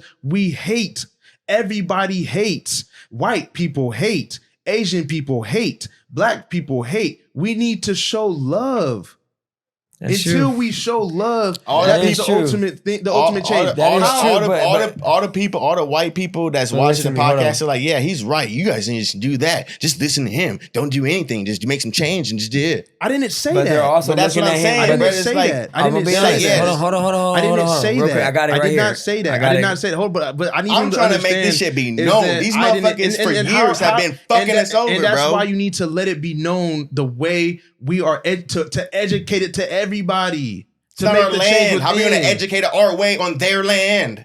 It's not our land. They don't want to understand, right? Then what do you want to do, John? You're asking me. I'm asking you. This is what it's about. But I'm saying your answer. But I'm telling you, I don't know. How's my answer wrong? He's talking about I'm not saying it's wrong. Yeah. I don't have. I'm saying about love. The love shit. We get killed for saying, bro, I don't want to die, and they still shoot us. We gonna. That's not just you too. What happened to Indians? That cop don't have empathy. That's what happened to the Indians. Born like that. And that's horrible that you let white America let you think that way. But that's what I'm saying. That's the fucking problem, bro. No, I'm not going out here hella mad at cops. I'm just saying, I'm speaking for the voice. No, I've seen way too much. I want you to be. I've seen way too much, bro. And I've seen way too much. And I want you to be mad at cops. I want you to be upset with cops. But what I don't want you to do is to do that. Is to get mad to the point where you are embraced in your brain to always. Bro, when I get pulled over with a cop, I shut the fuck up. I tremble up. I'm not doing anything. I'm done, bro. You're not listening. We can go to the next topic. You're not listening. Oh my God, Kenzo, you so sensitive, bro. We men, right? We men. Are we men? We grown men. I'm not sensitive, but how am I supposed to display what I'm trying to talk to you if you're not listening? So I understand what you're saying, and I'm listening to what you're saying, and then that's that. I don't argue with people. That doesn't mean Kenzo, I'm not. That doesn't mean I'm not That doesn't mean I'm sensitive. We're challenging perspectives, yo. We're challenging perspectives. It would be what you're doing. Yeah, if I got we definitely challenging them. But if I got sensitive, hold on, let me finish. If I got sensitive, it would be what you're doing, which is, oh shit, John said this. John said no. I just said you're not listening, If you want to, when you're Just ready to keep listen, when talking you're ready to listen, let's go. But look, how do creatives? I'm gonna bring it back up later, y'all. We can continue discussing, but we're at this point we're just yelling at one another. No one's listening. I'm listening to what you're saying, but I personally feel like you're not listening. That's all I said. That's all I said. Okay. That's all. No. It's not because I did with this. It's good. It's not because you're too loud. You are supposed to be loud. You're black. You're a loud man. Motherfuckers is that crazy, is fine. Bro. That's all I know. But I just feel like you're not listening. I'm not yet. Okay. Yeah, that's all I'm saying. That's the problem with white America. Sometimes they don't listen and they don't want to listen, and that's the problem with America in general. All right, go ahead. Look, hold on. Can we? Hey, again, challenging perspectives, my guys. We have to keep doing that. No, exactly. We have to keep having these discussions and having these talks. Yes, and having these talks, but they have to be open, bro. But let me ask you guys a fucking question. What's the question, brother? You ready? We good? Bro, I love this man. I have always loved this man. It's all good. And that's the thing. These are healthy. But what I'm gonna bring out another one. I just had to let him know that I'm gonna take a left field, my guys. Again, bro, I'm gonna take a left field. How do creatives stay relevant in a pandemic like the shit we've been going on before everything that's going on right now? For me, that's hard to answer because, like I said, right now, my focus isn't where is staying relevant. My message is I want my message to be heard. I want how I feel to be heard. Just like how John said he wants people to understand, like, you know, he's frustrated, he's angry. I want people to know that he's tired. I want people to know that, like, the creative part, all how I'm feeling will show in the creativeness, but when it's time. I hope that answers your question. No, that's real. Mm-hmm. That's real. Because from your perspective right now, you want to focus on what's going on right now. Yeah. I'm gonna be honest, you can't DJ right now. Yeah, you can't. You can't. So before all this was going on, I think before like stuff was going on with family and before stuff was going on with George Floyd's situation, God rest his soul.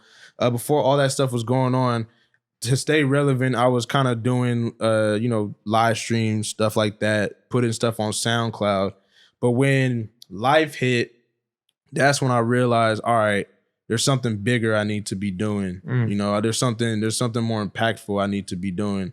So my audience feels me. And I'm glad you said that because my audience, to some of them I feel like to an extent, I lost 45 followers. Wow. 45 followers. And that's not even since the George Floyd situation. That's since my dad passed away. Because the audience saw it as, okay, you're not DJing no more. You're talking about your dad. I don't want to hear this. I'm going to unfollow you.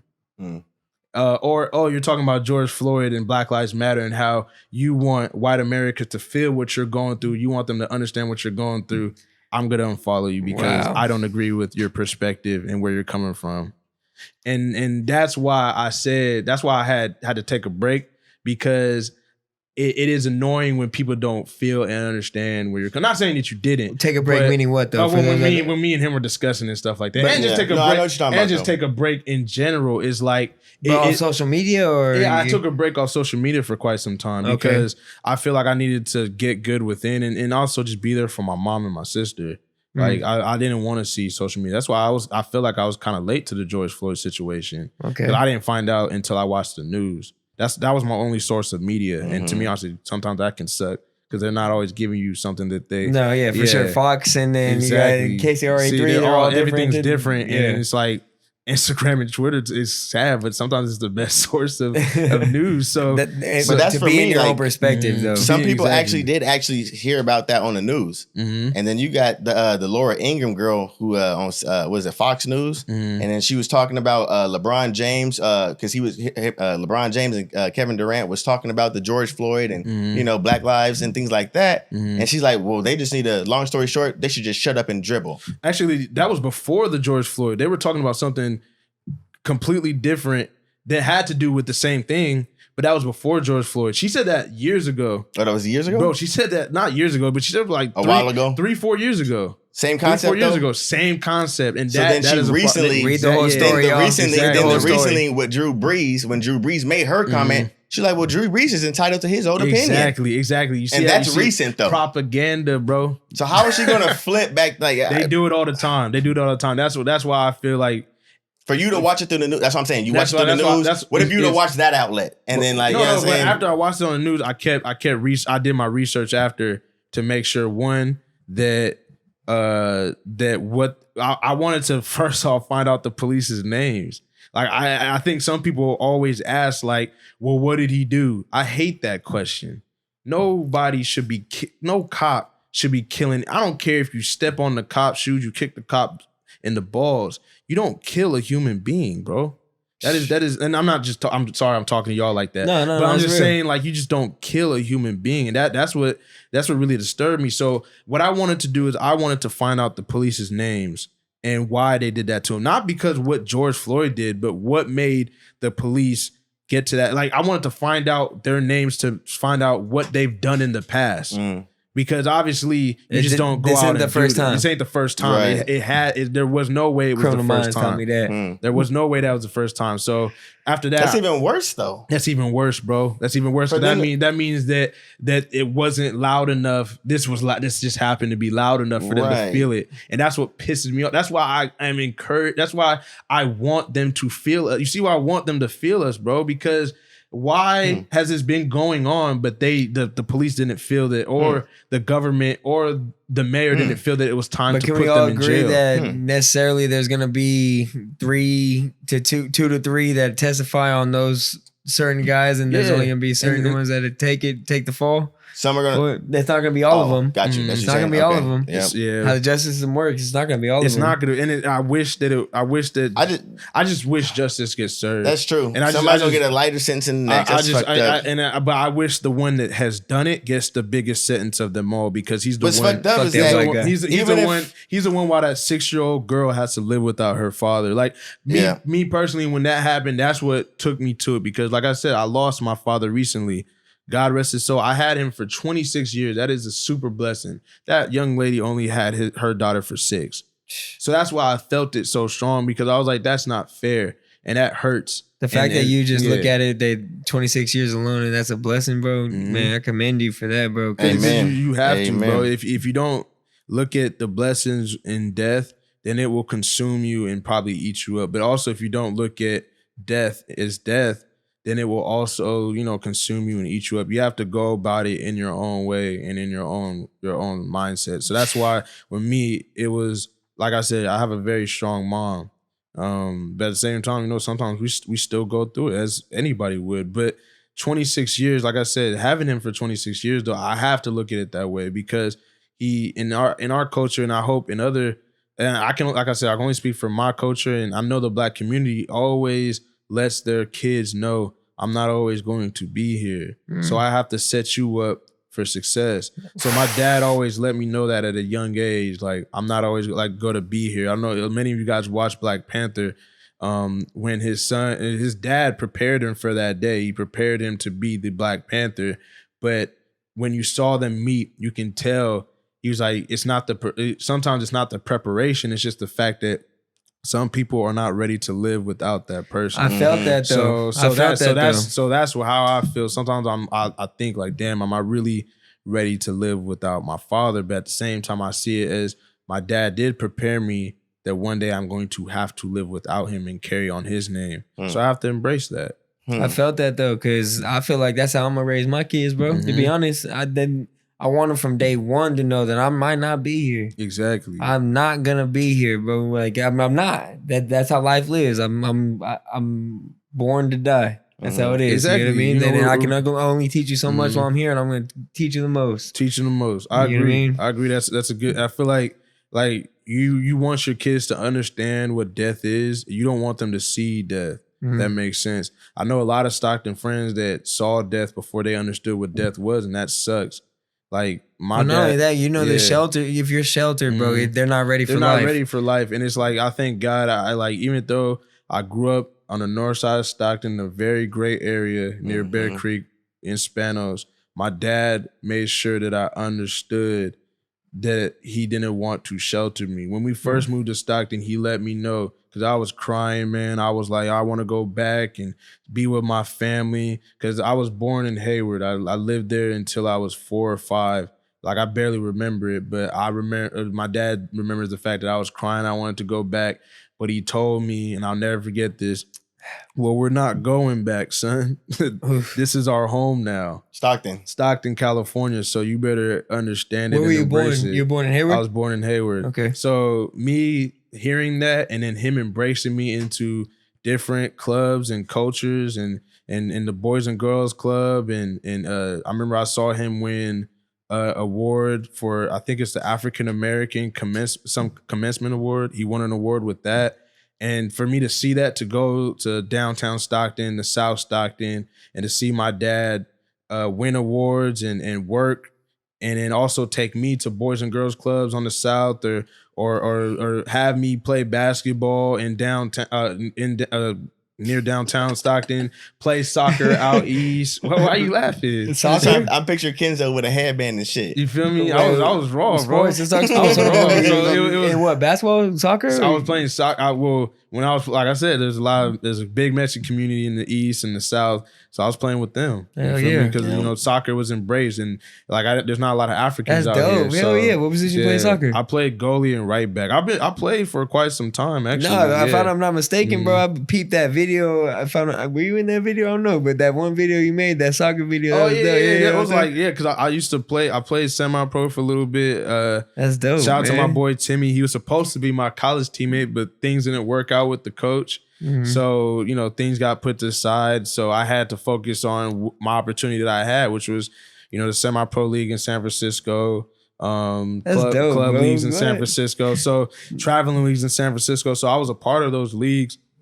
And like I said, what I was a player that was very rough. If you look at my Kenzo played goalie. I played goalie. If you look at my my what's that thing called? I can't forget. Highlight tape? Max Preps. Not highlight tape, not Max Preps. But if you look at my scouting report, got you. What they'll say is very tough, hard working, never gets tired, Let's go. Resilient, never gives up. And then the weaknesses were I remember one of them was not enough skill, not enough experience in the game of soccer. Gambles a lot, because in goalie sometimes it depends. You have to really be very intelligent and when to pretty much make a play.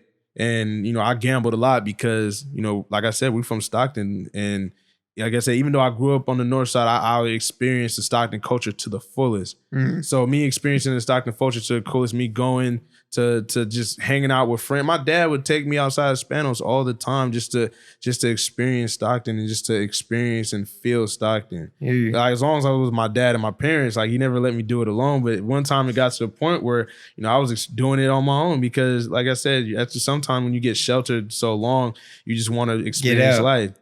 So I would just get out sometimes and just me. I was friends with everybody. I was friends with the star football player. I was friends with the gangbangers.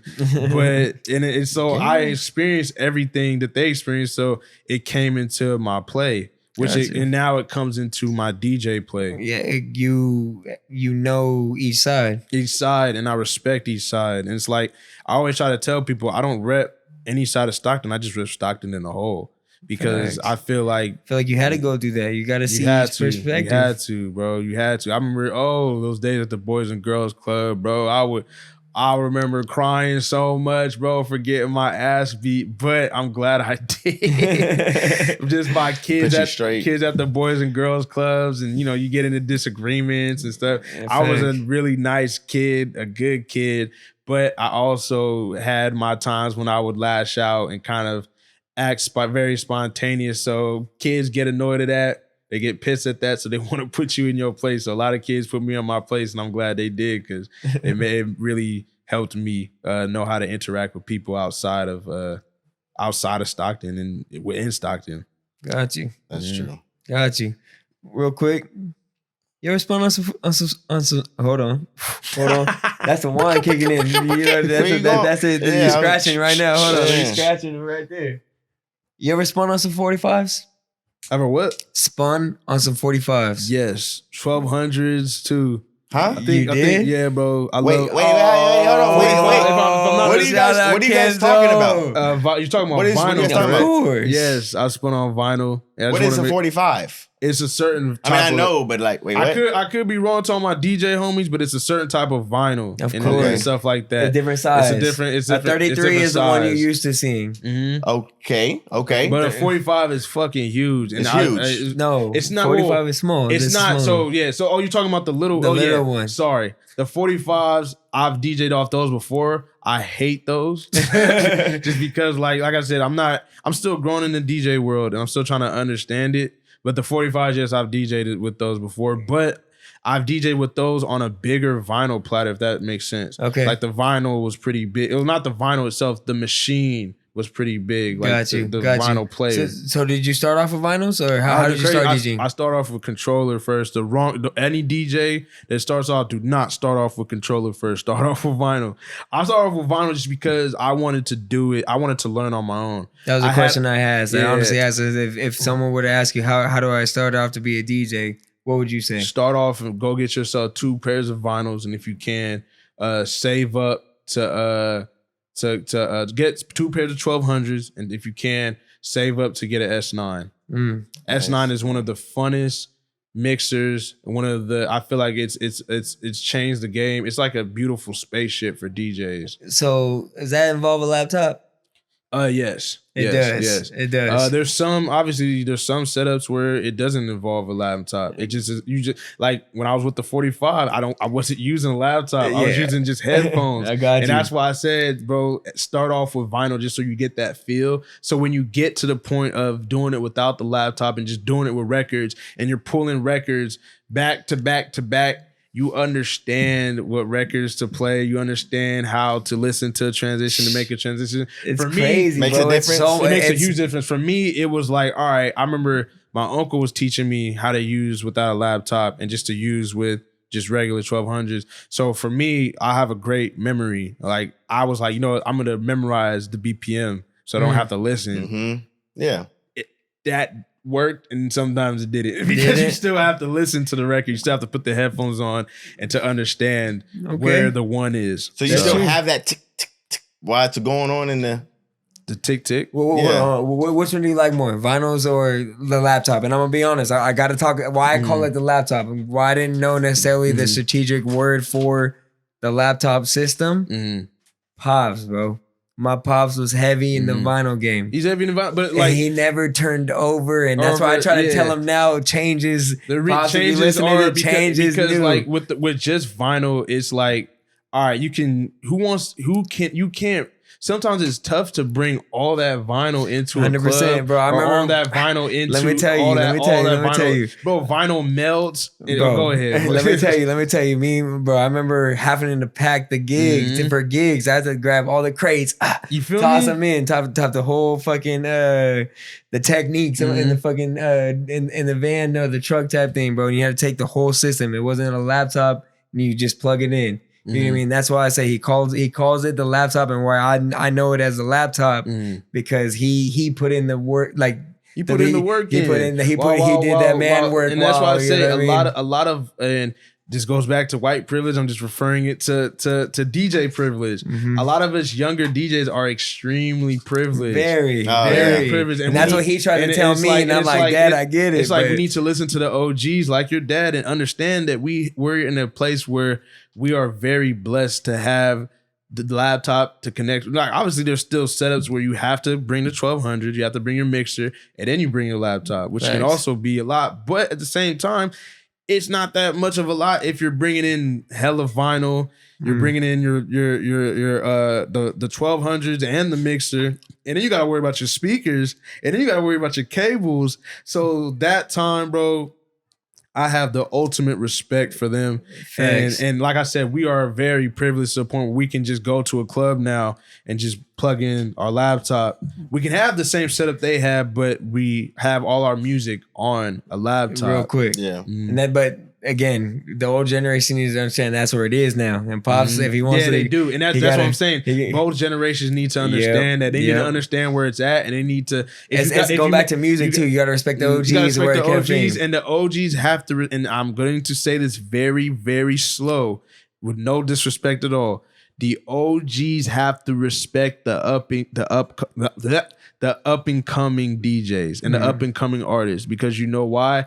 They're the ones that are going to be carrying this when you are gone. So for you to respect this, you have to teach them and to give them knowledge, not to hate them, and to show them. And that's exactly going back to racism. You have to, because you have to teach them stuff, like, not trying to relate the two, but you have to teach them and show them and give them knowledge, information with a structured plan on how to get better. I would love to hear your pops and how he DJ'd back then, and how he made his money, and how he made his promotion, and how he engaged that into where he is. Because back then they probably had to make flyers, when I can just make a flyer and put it on Instagram. So it's like, I want to learn from someone like that. And what's crazy too is like you can learn from him and he can learn from you too. Exactly, both hands. And that's where people are stubborn to find out. Like, bro, just put the guard down. Just put the guard down. And that's why I really want OGs to know that you have to respect, and young G's, you have to gain your respect.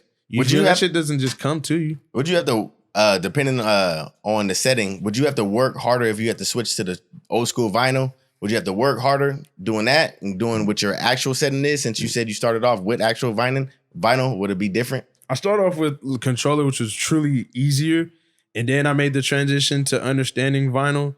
But if you had to just do straight vinyl, it would be it's extremely hard. Yeah? It's extremely hard. And it's like, why? And it's just because you literally have a bunch of records. You don't have a laptop to where you can see the records. You have to go and organize. You have to organize the records beforehand, before the gig, and then when you get there, you have to play the song. If the song is 90 BPM, you have to find another song that fits that 90 BPM song. So, or if you have such a great ear, you have to just find another song. You have to find another song that kind of fits that song. Move it. So, for example, if I was to play Sister Ledge, He's the Greatest Dancer, I would probably follow up with either We Are Family, or I would follow up with I'm a Boogeyman. I may be wrong if hold on. You speak on BPM just in general. You just talk about it real quick. Just keep going. Genres are different BPMs. What would you say was your most difficult genre to mix?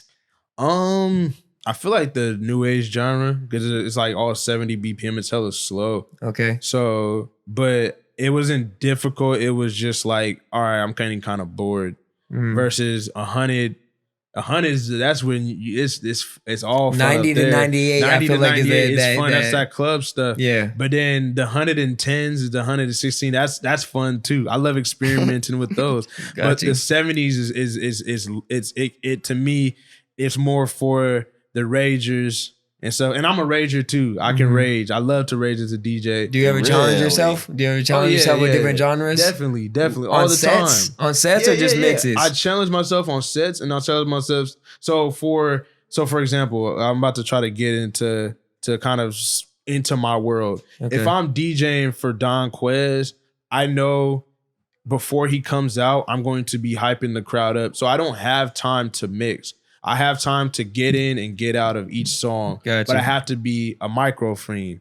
I have to be, I hope I said that right, but I have to be a pretty much a captain with the microphone and learn how to use a microphone to get the crowd involved, but also learn how to get the crowd involved. So, for example, music-wise, if I was at Rolling Loud, I'd be like, Rolling Loud, what the is good? I go by the name of DJ Kenzo, and we about to get started right now. 1, 2, 3, down. And I would play Travis Scott, Mamacita, and I would tell them, open that shit up, which is the mosh pit. They would go crazy. They would go crazy to the mosh pit, and at the chorus, when the chorus is just about to end, I would switch it to another song ASAP. I will get on the mic and go, this sometimes can be beat slamming. Sometimes it's not good, but to me in a concert setting, it's what's needed. So if I was to do that and play Mamacita, I'm like, hold on, I got another one. Hey, I'm so glad he's saying this though, because the kids think it's just push and play. It's not just push and play, bro. It's not just about push and play sometimes, but in some concert settings, it is, brother. It is. And it's like, really? It is. Or trying to mix in the song that fits for that moment. Because sometimes push and play, you have to respect the concert DJ sometimes too, but you have to understand that you can't just stay as a concert DJ. That's not always going to work. So that I just was explaining the concert DJ element. I didn't get to the mixing element, which is the clubs. You have to be a great mixer in the clubs. Got you. And that's where I struggled at first, and then I got really, really good. Okay, so let me ask you, hold on real quick. What's your preparation like to get ready for a set? A couple days? Is it if on the fly that day I just let it go? It's a couple of days, and it kind of depends on the practice? You know what I mean? It depends on the week. It depends on how many gigs I have. So for the MC Light show, I prepped for that. Okay. For club gigs, I still prep for that. Okay. I always prep even when I barely prep. You feel me? For the A-Team event, shout out to A-Team and to K-Win. Shout out to A-Team. For their event, what's that event called, bro? I forgot, man. It's losing my mind, but it was during the summertime. As long as I know who threw it, that's all that matters. But they threw a dope event, and I had to prep for that. You feel me? It's all a mental preparation, skill preparation, creativity. All that needs to come intertwined. So for the clubs, I'll prep in an extent. Okay, I'll play what the crowd wants, and then 3 times I'll come up with a routine that would get the crowd to kind of, oh, this DJ knows what he's doing. I trust him, and then go back to DJing strictly for the crowd with certain shows where they're kind of having a spotlight on you. That's when you have to display a lot of routines and a lot of different elements to mixing in songs, scratching, and being a turntablist in a sense. To be honest with you, I'm not a turntablist. I'm just a DJ, but I'm trying to be an all-around DJ, which is a turntablist, hype up DJ, scratching has to do with turntable mixing, all that stuff. But for me in a club, preparation means, okay, I know what songs is hot. I know how to mix them in and stuff like that. But how can me being so creative and wanting to be creative, I need to kind of get different and to break the rules here and there. Like, and when you're in the club, all the promoter wants you to do is to just play. They just want to see people dancing. Want to see people dancing. How many DJs do you see actually go into a crowd, Jonah? Go into a crowd? Yeah, like actually like going to the crowd. I mean, not many. I ain't gonna lie, bro. You ain't gonna see me in the club. I ain't gonna care. You know what I mean? I'll be in there, but you feel me? I get in there at certain times.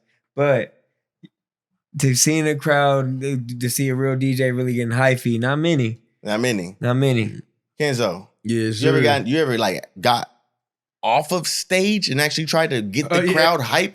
You already know the answer to that. Yeah, all the time. I don't think he's all about the crowd. All the time. Like, I think only one time. I mean, obviously, when I DJ at a club, you don't have time to do that. Yeah. But when it's concerts, all the time, bro. And a lot of people think of it as, oh, he's doing that for people to see him. I'm doing that for people to feel me, the energy, so they can get hyped up. Because one thing, you feel me? One thing I always try to tell people with this DJ stuff is there's no spotlight on. Well, there's no spotlight on me because with humans in general, what can you see, John? Can you see you?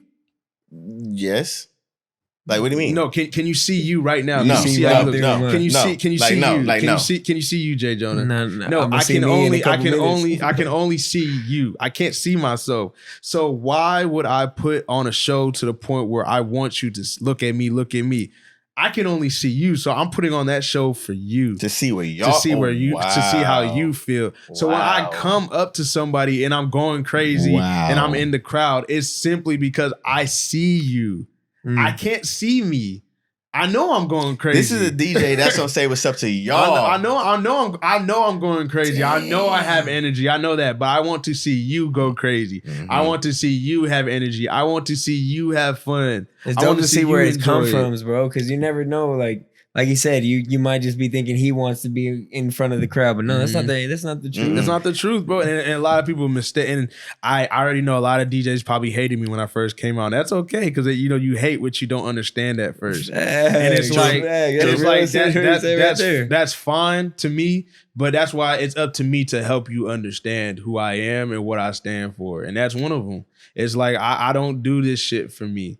I do it for the creative me. Yes, I do it for my sanity. Yes, but I do this to embrace everybody. The music brings people together. That's a fact. Let me ask you a question. That's a big fact. Do you remember the night, or do you remember driving home the night of that big venue, the big performance, or say just the big show? You remember that night? Yeah, bro.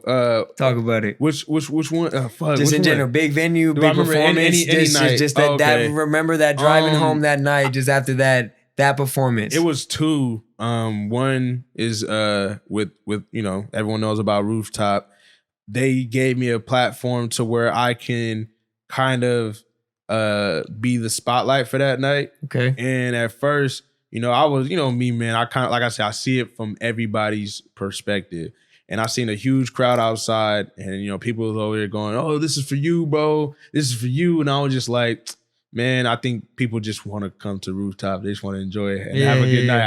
I'm not seeing this for me. So what I'm going to do when they come in here, I'm going to put on a show to the point where they don't know who I am. Exactly. So let's be honest. Not everybody in that venue knew who you were. Exactly. A great amount of people did, but not everybody did. And even if the whole crowd knew who I was, I still always go into a crowd thinking they don't know who I am. And I love that.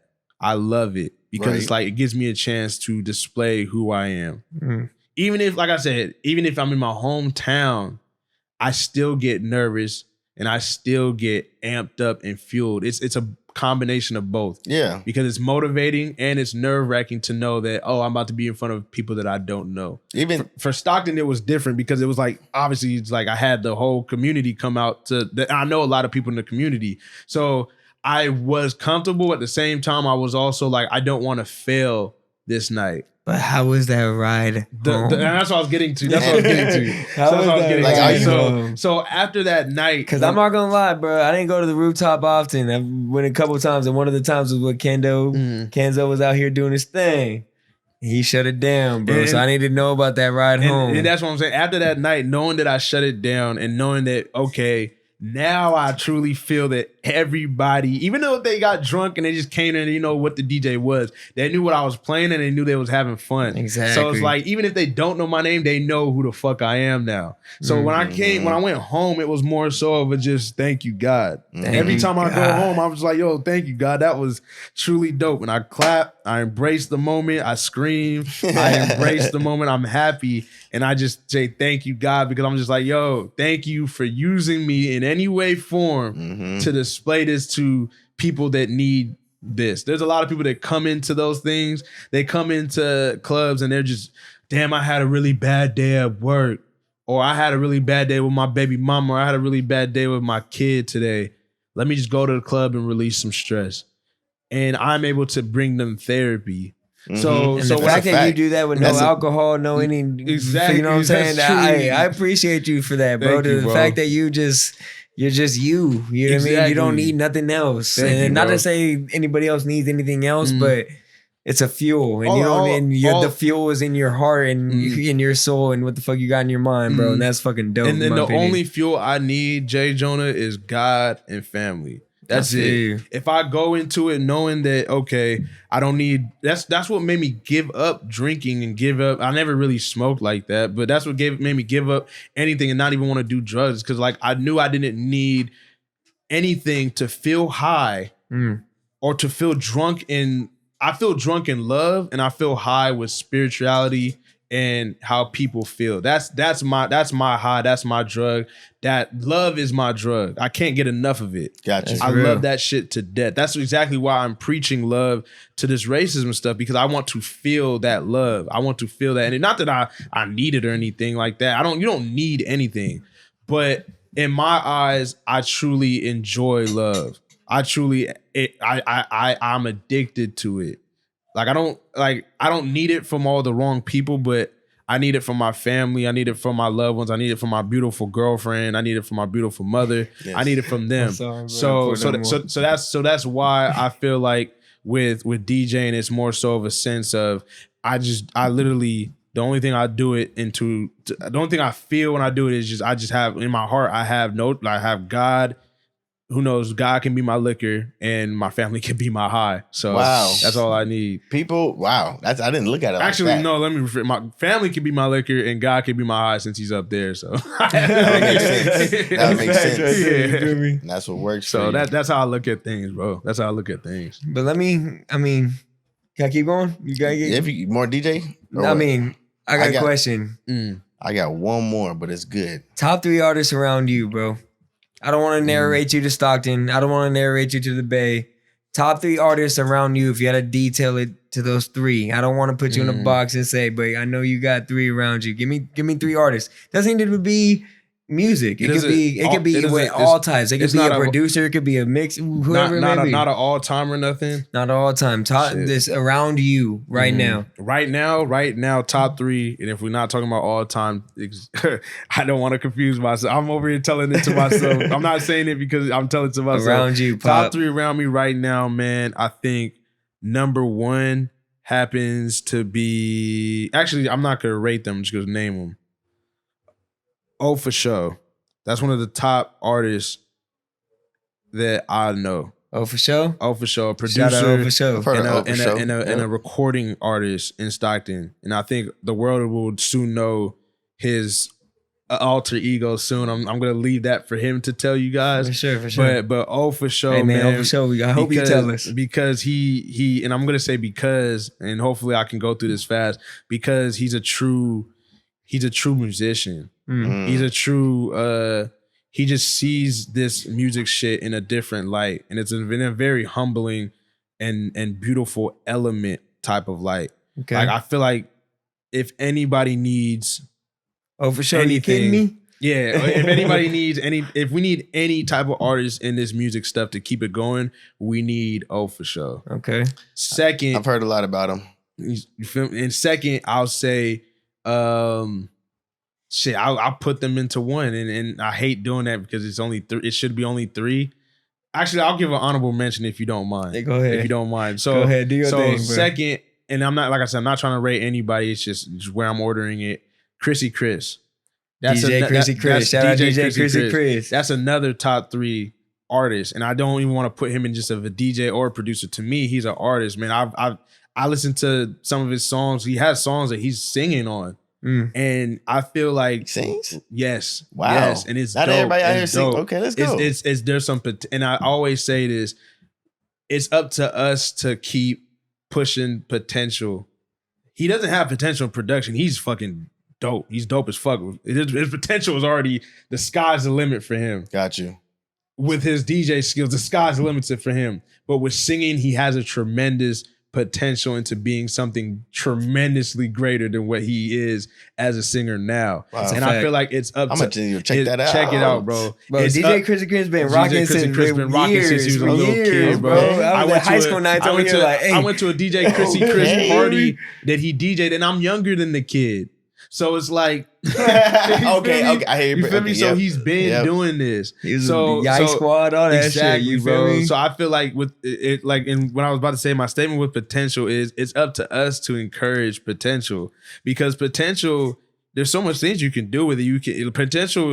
There's work ethic in potential. There's opening to learn in potential, and there's just a willing to be the greatest with potential. Because there's and that's why I always give him the ultimate deuce, and I always give him the ultimate. I love you, bro. That's 2. That's 1 and 2 from Stockton, California. So let that be known.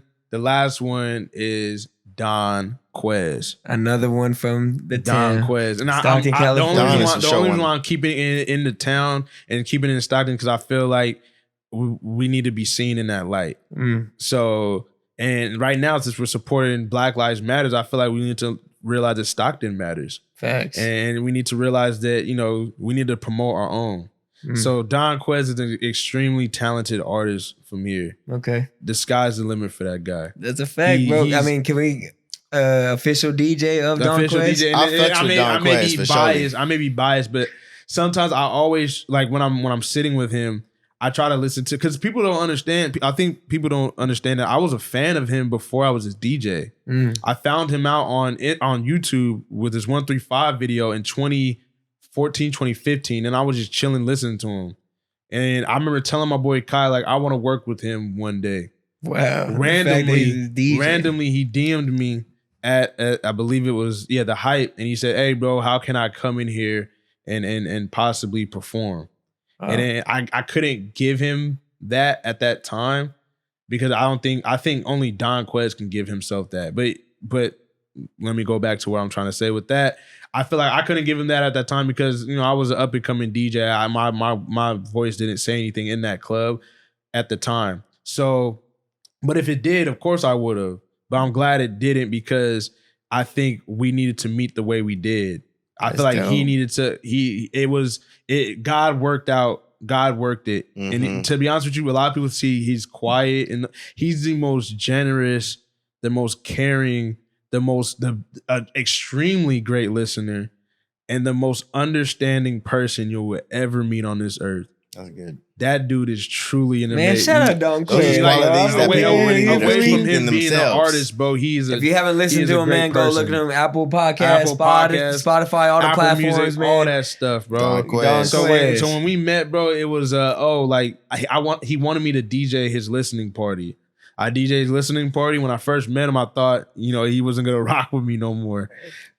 Because, just like, that's just how I feel about people. I never really, when I first meet people, I just see it like, okay, I'll probably never see. I don't put expectations in people. I put my expectations in God. Yep. So I didn't put expectation in him to obviously being his DJ. And then slowly but surely, he started hitting me up for more shows. And then I don't think he even ever asked me. It just happened. And that's how genuine it was. It just happened. I was his official DJ. I think I asked him if I was like, yo, am I your official DJ? And he was just like, and I think he answered back saying, what the fuck you been doing this whole time? I've been hitting you up this whole time. Yes, you're my official DJ. I remember it went from there. Man, so. I went and seen that performance down there in Stockton. Where was it at? Over there with Grand Canal. You know what I'm saying? Mm-hmm. We was over there, bro, and he was doing his live performance for his album release, bro. Mm-hmm. Oh my God, bro! It was like a banger after banger. When you got the it's good when you got the A23. A23. Shout out to A23. That's what I was there. That shit was lit. It was lit, bro. And it's like I'm glad you came because it is so dope. Like I said, I'm not able to see us. I just see him, and I feel the chemistry on stage. When I see him get hyped, I get hyped. So when people say, "Oh, Kennedy," a part of it is Don too. It's a huge part is Don. And people don't understand that. Don has shouted me out several times, and I love you for that, brother. But a huge part of this success is I'm only gonna 3 people. A huge part, 4 people. God number one. Forget. God be number 1. Don, my brother C5, and another person who I DJ for. Shout out C5. And Cameron, my manager, Gazway, because they see it in me every day, bro. Shout out C5 every day. And DJ Expo. DJ Expo is another one. He's the last one. Shout out Cam and DJ Expo. Shout out Cam too. Cam already know that it's DJ Expo. Shout out to Cam, especially because he's my manager. Shout out to DJ Expo because he's been my mentor through this whole time, bro. Wow. He's been my mentor through this whole time. Older DJ. Okay. It's been a huge influence and a huge statement and a huge impact on music community and the music community in Stockton. Wow. God works in mysterious ways, man. Because that was one of my questions: is do you have an OG in the DJ Stockton game? Too. Yeah, bro. Yeah, I have a couple of OGs, but DJ Expo is one of them. DJ Dwayne, who is actually my uncle. Okay, I see him as an uncle. He's another one, and I even go with DJ D Sharp, man. D Sharp happens to be a DJ I have been a fan of since before I was DJing. Okay, like it's been meeting him was an honor. Like low key when I met him, I was DJ D Sharp, the Warriors DJ, Warriors official DJ. Whoa, shout out D Sharp. Yes. When I met him, it was like I was like, damn. And I met him through C5. I was like, damn. Cause he is tall. I was like, damn. I was like, what's up, bro? Like, I was truly like, I think obviously like I I try not to stargaze over celebrities, but I do try to let them know my appreciation for them. Facts, of course, you of course, should. of course. Sharp, to some people, he may not be a celebrity, but to me, he is. Like, I feel like his impact on this world has been tremendous, and it's going to continue to be tremendous because he's dope. So, as I say, I said as you should. He said he should commend his respect to him, but not a lot of people do in this world. no, they don't. True. Not a lot Mm. right now. Yep. And But they should. you should be able to. You should be able to be able to put that guard down. Be humble enough to say, you know what, bro, I look up to you. You know what I'm saying? And the I reason- appreciate your music. You know what I'm And saying? the reason Like, why I can, Jay Jonah, is because I'm not afraid of anything. I only fear one person. So I'm not afraid. And a lot of people, the reason why they can't is because they're afraid. I don't fear D Sharp. He's a great DJ, but I'm not afraid of him. I love him. got you. I embrace him. I want him to be great. And I feel like me letting him know that, and I'm just a young kid from Stockton, but I wanted to let him know that because I wanted him to know that he is appreciated. And that's always been one of my favorite DJs. And it's so dope when you can see someone who you see in a big light embrace you the way he has. The way he has for me. Like, as soon as That's I met crazy. him, bro, he's number exchange. If you ever need anything, I'm here. Prayers. OG You don't find that, man. You don't You don't find find that. And people really- even if he doesn't check in all the time, if I check in, and I see it as like with Kobe is with Michael Jordan. Like, Kobe was extremely annoying with MJ. I've heard. And sometimes I feel like I'm extremely annoying with Sharp because I'm extremely annoying with all my OGs. I feel like I ask them a lot of questions, but I think they know that I do it because I want to be one of the greatest. Yep. I want to And be one you're of the different greatest. because the youth Yeah. does seems to not find OGs, bro. Find that OG. Find that OG, man. It's okay. And You use don't that gotta do it knowledge. by And use the yourself. knowledge. And know that anybody can be an OG, even someone who's 3 years old. Like the Plural Music family, to me, they're my OGs too. Shout out Plural Music family, They're man. only 3 years older than me, but I've seen the work they've put in, and I Speaking of continuously. them, what is the Plural Music? So Plural Music is a record label. Okay. It started off as a DJ collective where it was just DJs throwing some of the dopest parties in Stockton at UOP. And then they branched Word? off into the Bay Area. Oh, And then they yeah. I didn't branched get no off parties. into, and they've branched off into now a music company, bringing on other DJs like myself. I just happen to be from their hometown. You're And signed to them? Yeah, I'm signed to them. Yeah. Okay. Full circle again. Full circle. And that's what I'm saying. We need to continue to help our own. Like, it was originated, I believe, off from DJ Cure. His name is Joe. And a Selecta MC. His name is Marcellus. Black, Filipino. Coming together. Yep. Just like that to create this bigger idea of what they feel is, or what they see can be. Our art is truly diverse. They have Alon and Jamie, who are also big executives in Plural. Gotcha. And they have done an extremely great job into being involved in DJs like my life and artists' life. Wow. Like Wow. there's Amazing. there's still room for us to continue to grow, but we have grown tremendously, bro. Wow. And they're based where? We're based in, not obviously from Stockton, but we're based in Oakland. Gotcha. Yeah, we're based in the Bay Area. So just being a part of that team, man, it's like being a part of the San Antonio Spurs. It's like being a part of the Los Angeles Lakers. Like, I feel like I came before there were, like, I felt like an all-star being signed with a bunch of other all-stars. Yep. Like, that was truly amazing. But They seen I your yep. also I knew the that start. me coming here, it's not my team. It's not. I'm not. You're joining something. I'm joining something. I'm not a star that's gonna shine brighter than anybody. I'm just gonna star that's gonna fit in just with other stars. That's what LeBron has did, and that's what the San Antonio Spurs did. In a sense of winning championships. And I want to win a championship. Tim Duncan wouldn't be without Tony Parker. You know what I'm saying? Kobe wouldn't be without Michael. Exactly. Let's be real. And Kobe got to the point he wanted to be a champion. And I'm at that point where I want to, like, individual accolades are truly amazing, but I view it as that's us winning as a whole. I feel like us winning to me is I feel like that's a part of the championship too. For real. And that's where I take it. That's how I embrace it. But look, we are 2 hours and 10 minutes I'm in already this knowing, motherfucker. man. You know what I'm talking about? I'm you say you got one more. I got one more too. Let's Well, let's mine get is gonna to be the really big man. controversial if I say it, but like I don't know if I want to say it. Nah, honestly. go ahead, bro. Go ahead. You know we could talk forever. So No, I'm gonna say it right now. So, for me personally, like, people say, you live in North Stockton. That's the wider area of Stockton. Yeah. Right. Yeah. So then, when it comes around, you driving around your neighborhood and you see those Confederate flags and you see those Trump flags, and like, well, you lived in the north side of Stockton. What do you expect, bro? This is where you go live on the south side. Yeah. How do you feel about that statement?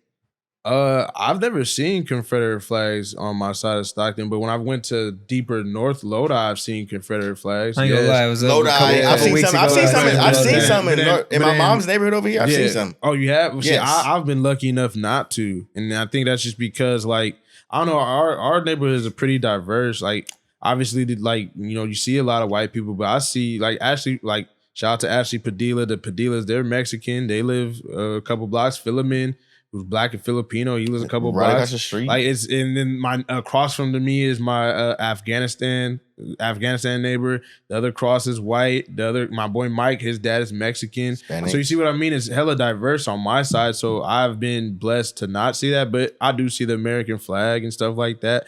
I've never, like I said, I've never experienced. I've experienced race. I've never seen it, but I've experienced racism in Spanish because I still have had I'm saying, how do you feel about the statement though? Oh, okay. You live on this side of Statement town. of what though? Yeah, Statement of what? You live on this side of town. Go back to North Stockton. So if you don't want to see that, go somewhere else. I mean, I don't really know how to. That's a great question. I don't know how to, because I have experienced racism in my side. The cops have pulled me over just for walking home. And you're right. Some people, not you, right? The statement can be right. Well, if you don't want to experience that, go somewhere else. And it's like, but at the same time, it's like my dad came here from West Africa, went to Minnesota, bought his first home here. Why would I leave that? Like, why would I leave something that he has wanted to build his whole life for me to feel like, to me to have a home? Why would I leave just because someone else says something? And I feel like that's something that I will never do, is to leave somewhere because someone has driven me out. Wow. And if one time I got to that point with what was going on, and one time I it wasn't even a joke. I was serious. I was like, man, I want to go back to Africa because I'm tired of dealing with this. But then I thought to myself, I'm like, you know what? I have my whole life to go back. I need to deal with what's going on here. I feel like I can make a change. You can rest there. You can rest there. Exactly. I can rest there. I feel like I can make a change here. I can do something here. I can do there will be change in not just, and when I say here, I don't mean Stockton. I don't mean California. I mean in America, bro. Kaniva Bockari can possibly make a change. My father has set that up. My mom has set that up. So it's like, let me try to make that change. And young bull from Stockton. Young bull from Stockton able to say, I can make a change. You can do it too. And a change it doesn't need to be a huge change. It could be a small change. And that's what I was trying to tell you earlier. It's just any change is necessary. Small change, big change, any change is necessary. It's towards the bigger battle. Like I said, it's generational wealth. Generational wealth doesn't mean money. It means generational wealth. Wow. Your wealth isn't defined on money. Your wealth is defined on how your family continues to function when you are gone. Your wealth is how your mind is when you are gone. Your wealth is what you pass on to your kids. My dad gave me generational wealth. My dad didn't have everything, but he had everything. Got you. If that makes sense. It does. He didn't have everything as far as like all the money, but he had all the knowledge that he can give me, all the love that he can give me, and all the work ethic that he can show me. That is generational wealth. Wow. And that will stimulate into money, into something that you can have something to build off of. While being happy with what you do. While being happy with what you do. Exactly. Yep. Generational wealth. And that will build the Black economy. And that's how I feel like change can happen in America. That's how I feel like change can happen in these neighborhoods. I plan one day, and I know this sounds crazy, but I plan to own certain houses in Spanos. And I plan to move certain people that I love from Africa into Spanos. I plan to move certain people from Kelly Drive. I'm from Africa into Kelly Drive. And I say Kelly Drive and I say South Stockton because I feel like that's where the community is at. Spanos is just so they can, just so they can see, but also to move into places and to own certain properties so we can build generational wealth and we can give people opportunity. And you're probably thinking, oh, well, if you go move them in, what they go do? I'm going to try to give them jobs. That's why I need to continue building my platform so I can bring a cousin from Africa and give him a media job towards helping me and pay him endless amounts of money so he can pay rent. So that's like I said, man, look at Kevin Hart, look at Adam Sandler, especially Adam Sandler, how he's built an empire. His own people. Exactly. Yeah. Every movie you see with Adam Sandler, he has all his friends. All his friends. He got his wife in every movie. Exactly. And that's how we build generational wealth and our black economy. So let me ask you something, bro. I hope that's how we build. That's how I think we should build. That makes sense, brother. Challenging perspectives, your own perspectives here on the Blowin Smoke podcast, man. You already know. But before we wrap it up, you feel me? Yep. 2 hours in, ready to go. Yeah. I wonder what time it is, bro. If you can go back, bro, let me ask you real quick. If you can go back, it's definitely 10:45. I thought it was gonna be worse than that. Chance to go anywhere back in your own life and to tell yourself one thing, where would that be and what would you say? I wouldn't do it. You wouldn't do it? No, I feel like I'm at where I'm supposed to be and I'm at where God needs me to be. I don't want a cheat code. And I say that is like, if I was to go back and tell myself like, oh, you need to be more confident in yourself, to me, then I would have never learned confidence because someone just told me that. Okay. I had to learn everything. I had to go through everything. I had to work for everything. So I technically had someone come back and tell me that. And that someone was my dad. My dad is me. He's a part of me. And so to my mom, who's another part of, she's a part of me. So I had two people that can tell me that. To me, that's someone coming back and telling you what they've experienced, what you need to do. So I would, if God was to come right now, you can go back in the future. I'm like, well, mom and dad already did that. Wow. I just realized it a little later. No cap. Hey, this conversation with you, bro, kind of just hit home a little bit. You know what I'm talking about? It's little things of confidence where if I had to go back and talk to myself, I would tell myself, hey, as you should, bro. Pick yourself up, bro. Yeah. You don't need nobody else to feel like you need to make it. You need yourself. Yeah. You know what I'm saying? Exactly. But I wouldn't be here without the things that I've gone through today. Exactly. That's why I'm saying, like, if I could, I would say that, but I don't want to. And I respectfully say I don't want to because I don't want to disrespect the question. No, facts. But I respectfully say I don't want to just simply because I want to experience life for what life is, the way God wanted me to. If God wanted me to go through all that, the devil everything happens for a reason. Like we preach to y'all on Blowin Smoke fucking podcast. I love it. Yeah. I love it. Perspective is key, y'all. Exactly. Y'all already know what it is. Thank you. Thank you so much for stamping, bro. Hey, season 2. Appreciate you. Our last interview. It's good. I got you after the prayer. It's good. Hey, our last guest, season 2. It's only up from here, bro. We told the people to trust the process, man. Follow, like, comment, subscribe. You already know what it is, man. It's the Blowin Smoke podcast, y'all. It's your boy JG. And you already know it's Jay Jonah. It's your boy DJ Kenzo. And it's Blowin Smoke. Appreciate y'all, rest in peace to George Floyd. Rest in peace to all the fallens. May your soul rest in peace. We are with you. Black Lives Matter.